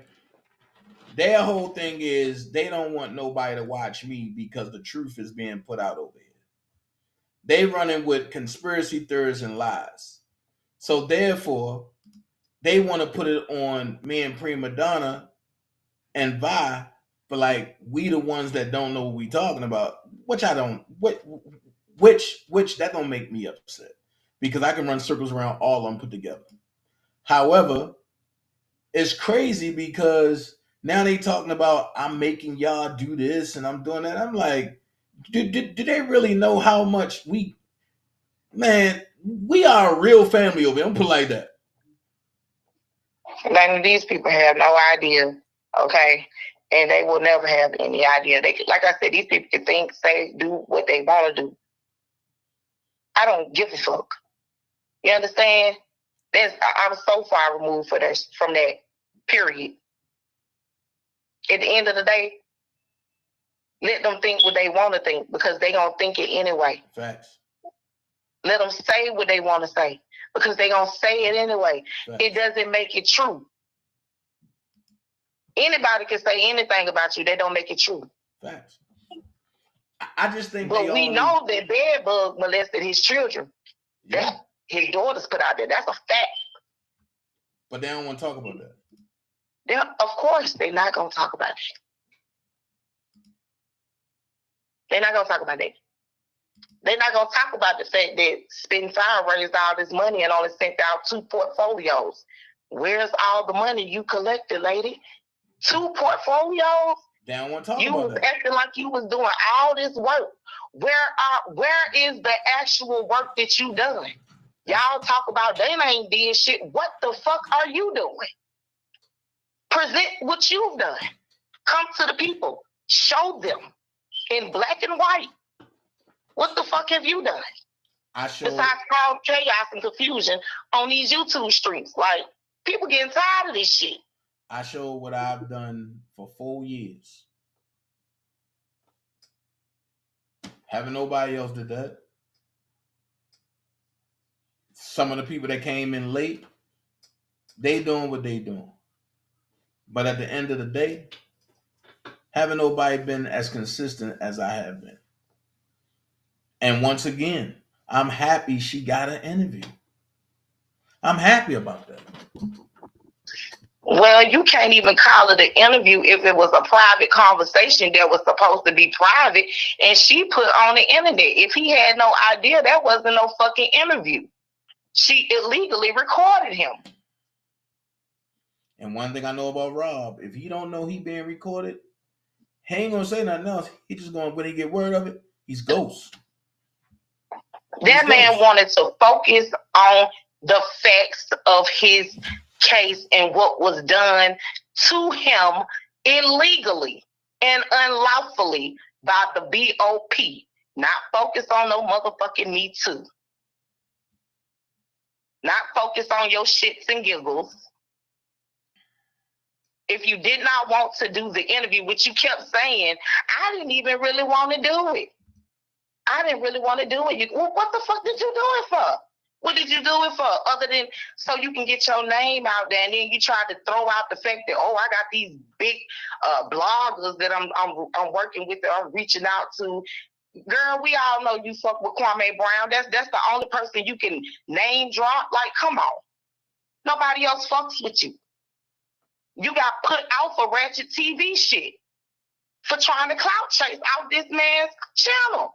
Trying to mention your own shit like you was getting 30, 40 emails sitting in your basement in the dark, probably with a sheet over your fucking head, looking like a goddamn clown. Well, I want to address who from the Dream Team emailed her. And nobody. That shit is all in her head, Dana. And I told you that. Nobody. Listen, I told you she was gonna say that shit. She did it before. This is not the first time she did that stupid ass, goofy ass shit. She's a goofy, right along with the rest of these motherfuckers. That's why I sit back and laugh out. I be right in the bushes, laughing like a motherfucker. Because they funny as hell. And that's what I'm about to start doing. I'm not giving them no type of insight no more. It's over. The party's over. A bunch of fucking goofies. It makes 0 sense. Can't nobody, they talk about you not focused. It's crazy how they can do all of this looking up your job and all this goofy ass shit, but I ain't see nobody reading the motherfucking motions. Is anybody else other than Flapjack over there, the Warriors, reading the shit? And she didn't even send them motherfucking people back their money that she collected. She kept saying, my refund, my refund. Bitch, it's the subscribers motherfucking refund, bitch. It's not your motherfucking refund. If you only paid $80 for a transcript, dumbass, and you got $336 back, and you said that your subscribers only donated $205, well, don't you think you need to send them people back they $205? Yeah. Make that shit make sense. $305. Well, no. No, she said 336. Yeah. Was her refund amount. Yeah, because it was only she only paid $81 for the damn transcript. Hold on, I'm gonna tell you right now. 403 minus 81. Hold on.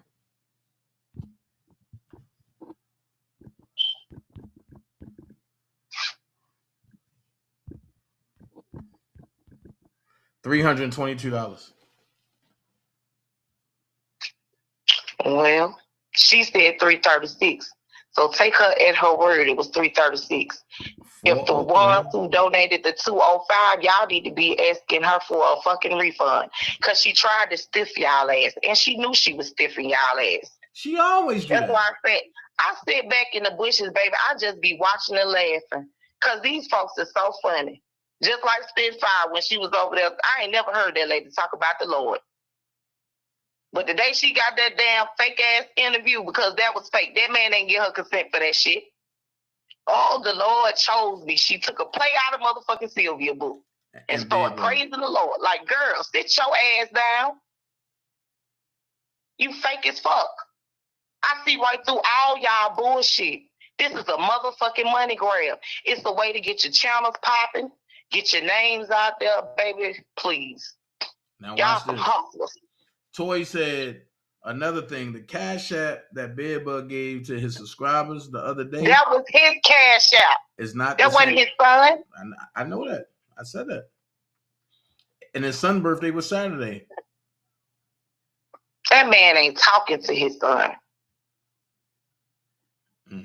He don't speak to his kids. How is it that you gonna say, y'all cash out my son for his birthday, and tell him his daddy said happy birthday? But then you get this beep come in on your phone. You say, oh, he said thank you. What? How he saying thank you to you via text message, but you telling your subscribers to tell him happy birthday from their dad, from his dad? That's why I said. And the YPF family. Make that shit make sense. Like, y'all getting hustled, baby. It's a mind game. These people been hustling y'all for 4 years. They hustled y'all ass from the billboards to the radio play they supposed to been had. They hustled y'all ass on the motherfucking whack ass, weak ass sex rallies. Cause that's what the fuck it was. Okay? They hustled the shit out of y'all ass. And they still hustling y'all dumb ass. And I'm laughing. Cause this shit is hilarious. But they hustled them out of crab legs and goddamn shrimp. And badass gas station wigs, okay? She looked like Dora the fucking Explorer with that wig on. Stop it. You're too old for that shit. She hustled the transcripts, all that.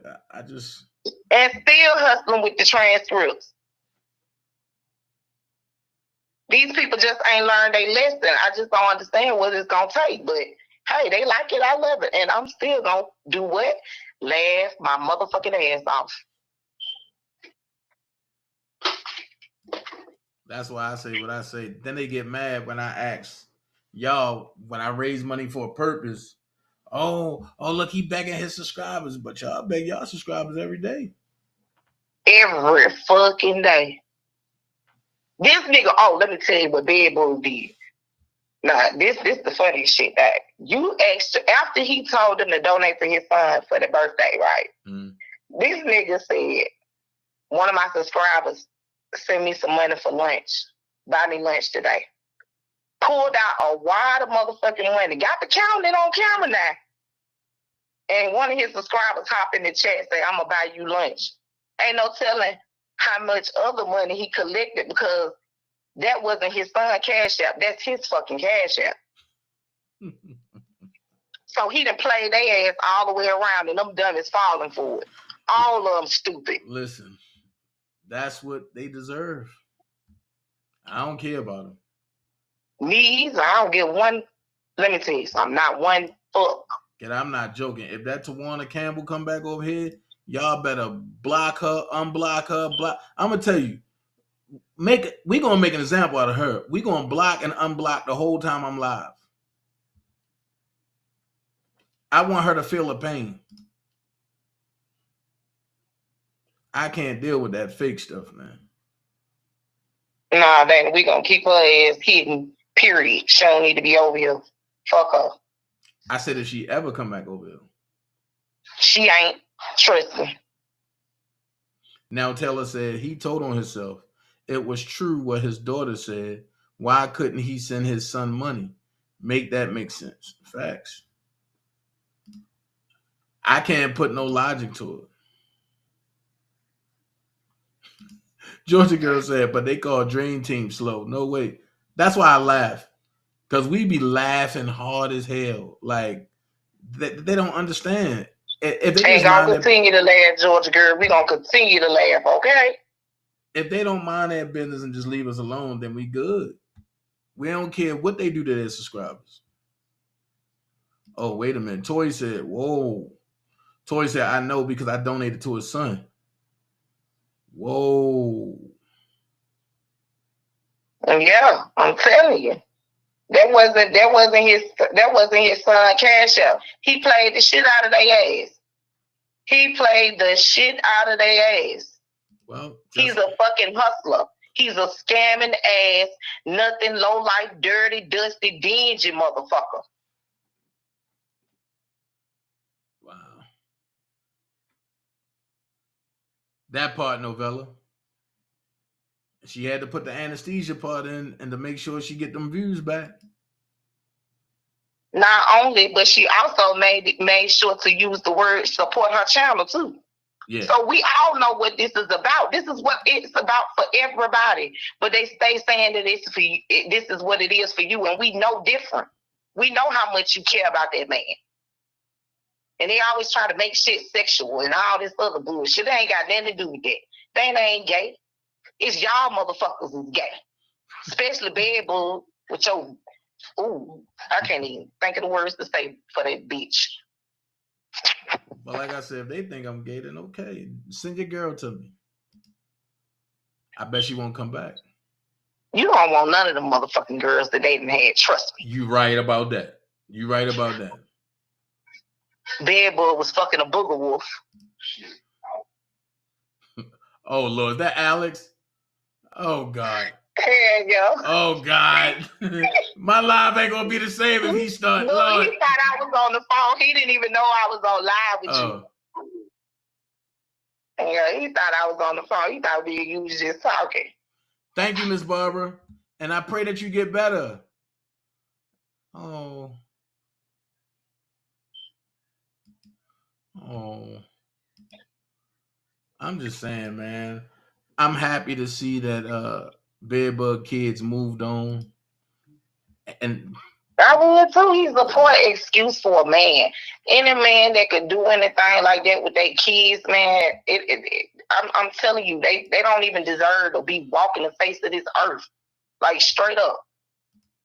Yeah. Your kids, and then you got them dumb, stupid ass women, them gullible ass bitches, weak-minded assholes, following his dumb ass. Yeah, bitch, and I said it. I want all y'all dumb, stupid assholes to hear it. Y'all stupid. Y'all gullible as fuck. You're thirsty as hell. Oh, yeah, you right, DJ. We love you, DJ. We love your dirty drawers. We love that gap in between your teeth. We love that big, wide-ass nose. Y'all bitches stupid. I'm going to say this, man. If they like it, I love it. But my question is, why nobody questioning him about his daughters? Ain't no man. They don't care. Ain't no man is going to get accused like that and then go quiet. Nah, I'm not going quiet. I'm going to go public. What did I do to you? And you going to tell these people the same way you lying, you going to tell these people the truth. And if you can prove that I did something wrong, I deserve everything that come with it. But see, Laney, you ain't did nothing wrong. And you know what I'm saying? You ain't did nothing wrong. The only thing you did was what you was supposed to have done. Fight for your friend. That is what you was supposed to have done. And that's what you're doing. Fuck the rest of these people, okay? They fighting to meet R. Kelly, to be around R. Kelly, to get an interview with R. Kelly, to make money off R. Kelly. After they done Whatever talked they about can. him like a dog. Right. Sad.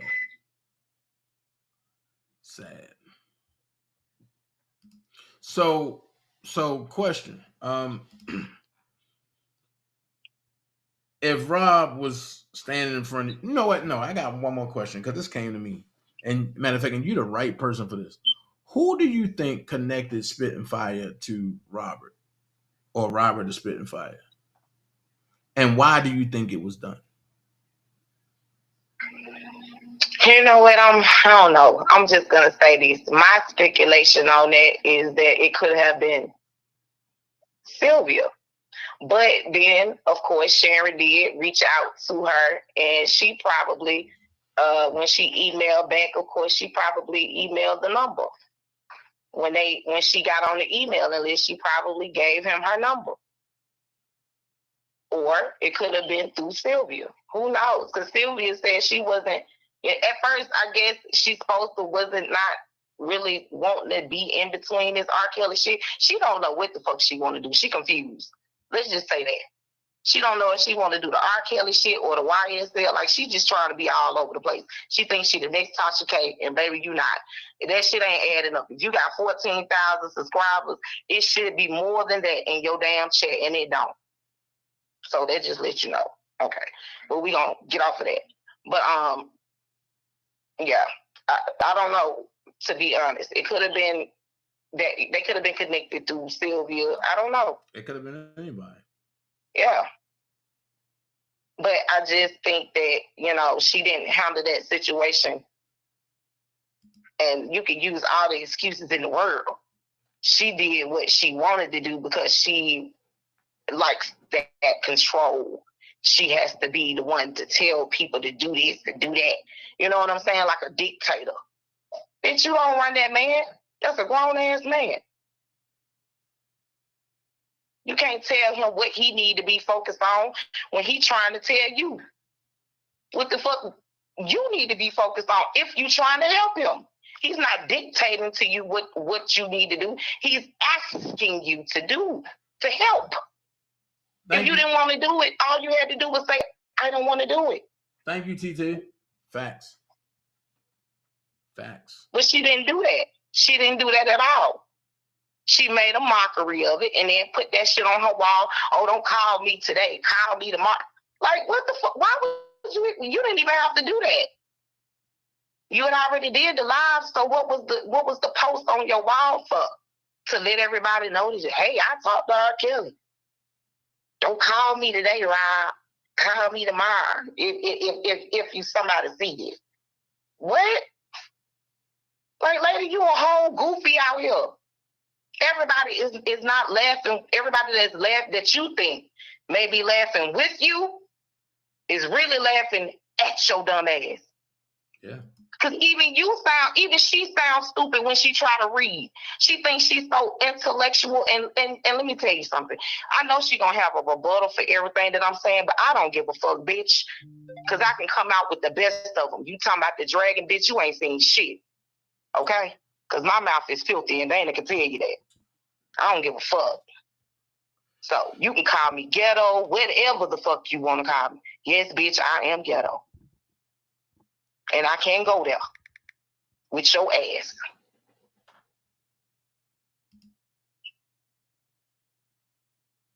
I know she gonna have a rebuttal, so I'm just letting her know. At the end of the day, that shit was goofy.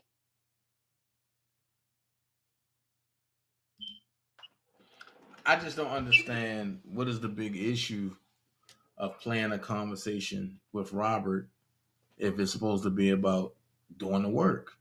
Listen, likes, views, monetary gains. Okay, when you are looking at other people's numbers, she wants to be the next Tasha K.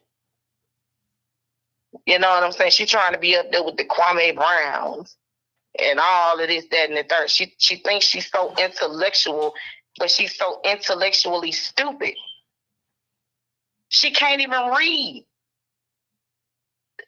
I mean, like, in the end, you have to comprehend what you read. You can't just read that shit. You gotta comprehend too. And I mean, when I hear her and Sylvia and Bedbug and all of the rest of them try to read, it's like, stop. I think I can. That's what comes to my mind. Thomas the Train. Did you say Thomas the Train? Right. Cause that, the little no, I'm sorry. Is that the little engine that could? That's what I think about.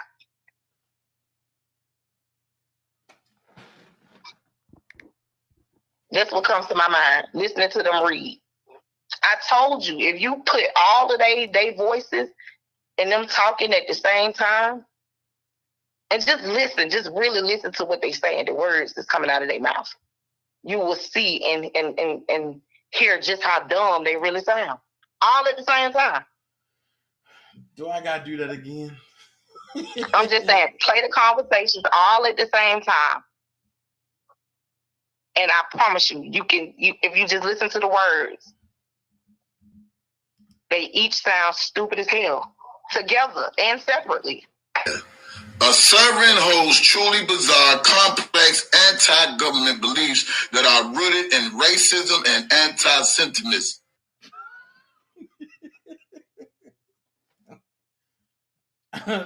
You doing it, ain't you, Dana?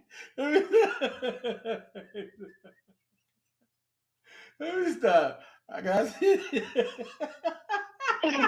Stupid.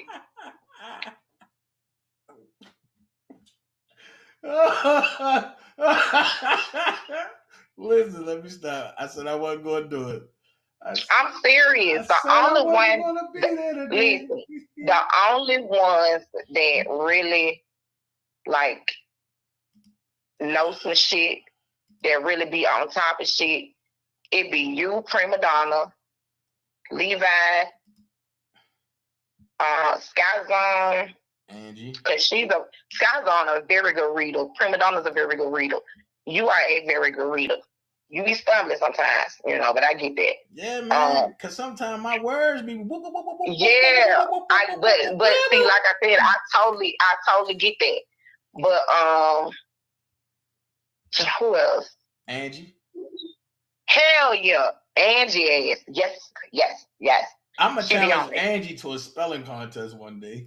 Yes, Angie ass be on it. Angie, don't think I don't watch her shit, honey. I be in the bushes, okay? Man, Angie gonna have a dramatic reading contest. Yes, Angie is very intelligent, very intellectual. Yes. Angie gonna be like, I'm not playing with you, Dana. But y'all know I'm country anyway, so I have this little country slang, and I have so this how I talk. But when I need to be white girl and on my shit, and when I'm in the workplace, I know how to talk. You know what I'm saying? This how I do when I'm at home. This me. Right. Workplace is something totally different. But yeah, Hollywood Next. Yeah. Hollywood Next. Oh yeah. Yeah, I gotta give props to what props to do. She can read too. Hell yeah. But y'all be doing y'all thing, man. Like I said, we you can't focus on stupid people. You just gotta let the rest of them do them. Yeah. No life. That's it. No life. That's it. And like I said, you ain't got to get on here and rah with these motherfuckers. Because like what I told you, your name hold weight. These motherfuckers is jealous of you What movie have they been in? They ain't accomplished shit. Do they got an IMBD? Do they got one of those? I think not. No, they don't have one of those. I think not. Were they ever in a Tyler Perry film? I think not. No, I think not. Think not. So are they on the hottest movie lick right now? No, they're not. I think not. So yeah, what? Those are peasants to you. You feel me? That's how you gotta look at it. Peasants. Brush that shit off your shoulders. Dust it off. You know what I'm saying? Because your name hold weight. It must hold some type of weight to their ass. They got your name and they come suckers every day. From sun up to sundown. Thick Baby said they don't have an IMDb. They got PPP.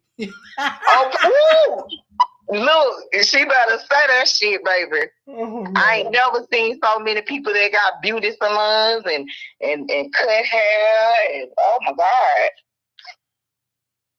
Jesus. Not to mention the unemployment, but we ain't gonna say nothing about that.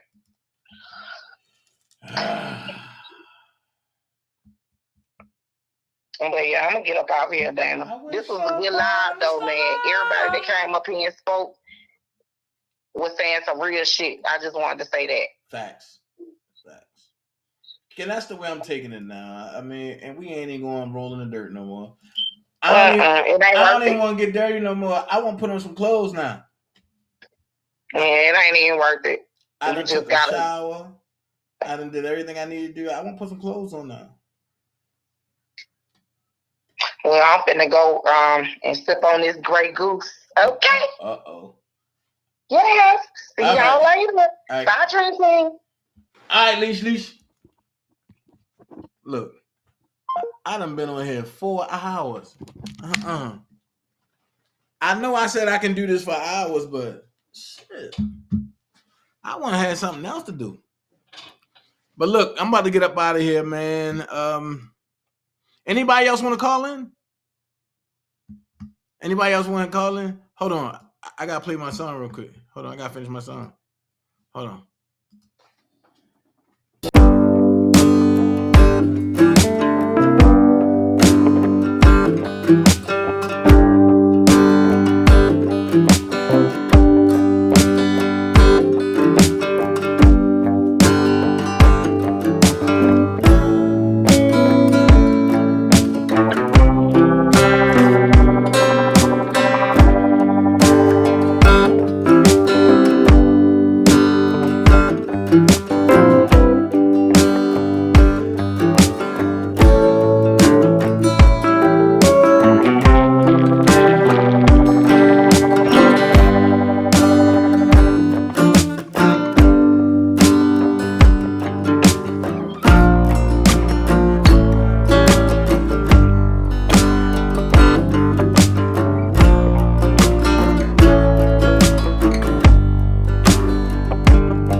most truly bizarre, complex, anti-government beliefs that are rooted in racism and I don't know what you think you are. You think you're some constitutional scholar, you're some celebrity. Keep her name out of your mouth. Keep his name out of your mouth. Y'all did this for Y'all did this for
I wanna give it to you, baby, and I hope you don't mind, but I need to know. So are you ready? Are you ready? Seems like you ready. For my loving, baby. I'm gonna make you feel so good.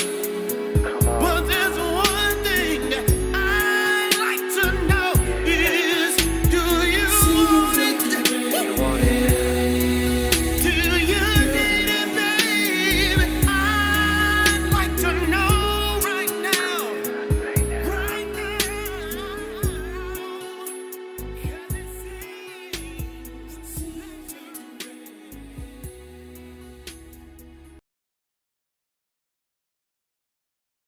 I don't like to waste time on stupid conversation. There's no profit in that. So if I'm around people that are always complaining with no solutions, then I'm wasting real estate in my brain for what I need to project. And what I project in my brain is what I project in my reality. So that real estate only has to be for evolution, things that are going to help me get where I got to go. You understand? Help me evolve. So if my conversation with you makes me stagnate, we don't have too much conversation either. I don't have no time for no stupid ass conversation. I don't like to waste time. Swimming in you. Hey, little mama said I wanna take a dip in your pool. Just go for a little dive, yeah. Hey, yeah, yeah, yeah.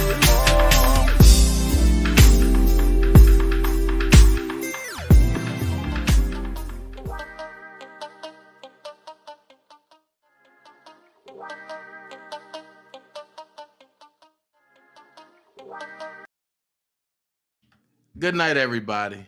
I thank y'all for joining me. Y'all could have been anywhere in the world, but y'all chose to join me tonight. Y'all have a good night, and I'm going to leave y'all with this.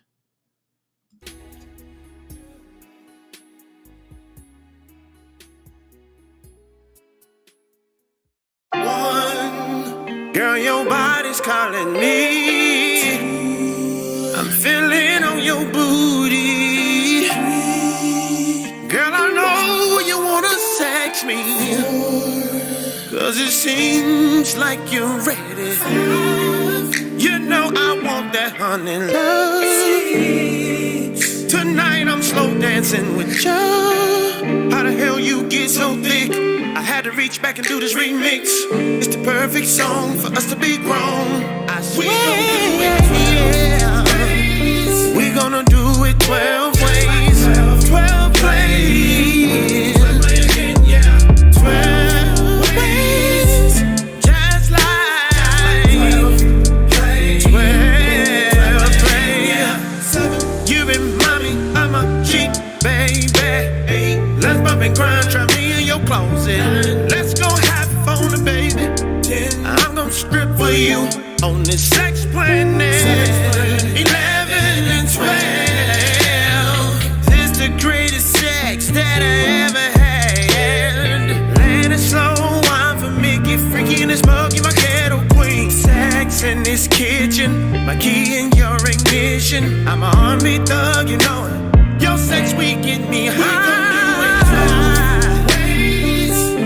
12 ways, just like 12 ways, 12 ways, just like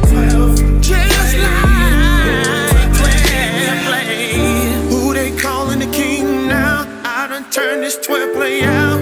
Girl, I just wanna get your ass pregnant. My nigga said if she come to the club, yeah, we gon' flirt. They tryna pull him down. Damn, that bullshit hurt. I wish we would step in the name of love. I wish happy people was all of us. Now, I know y'all tripping cause I done this shit, but shit, hell, somebody gotta hold it down.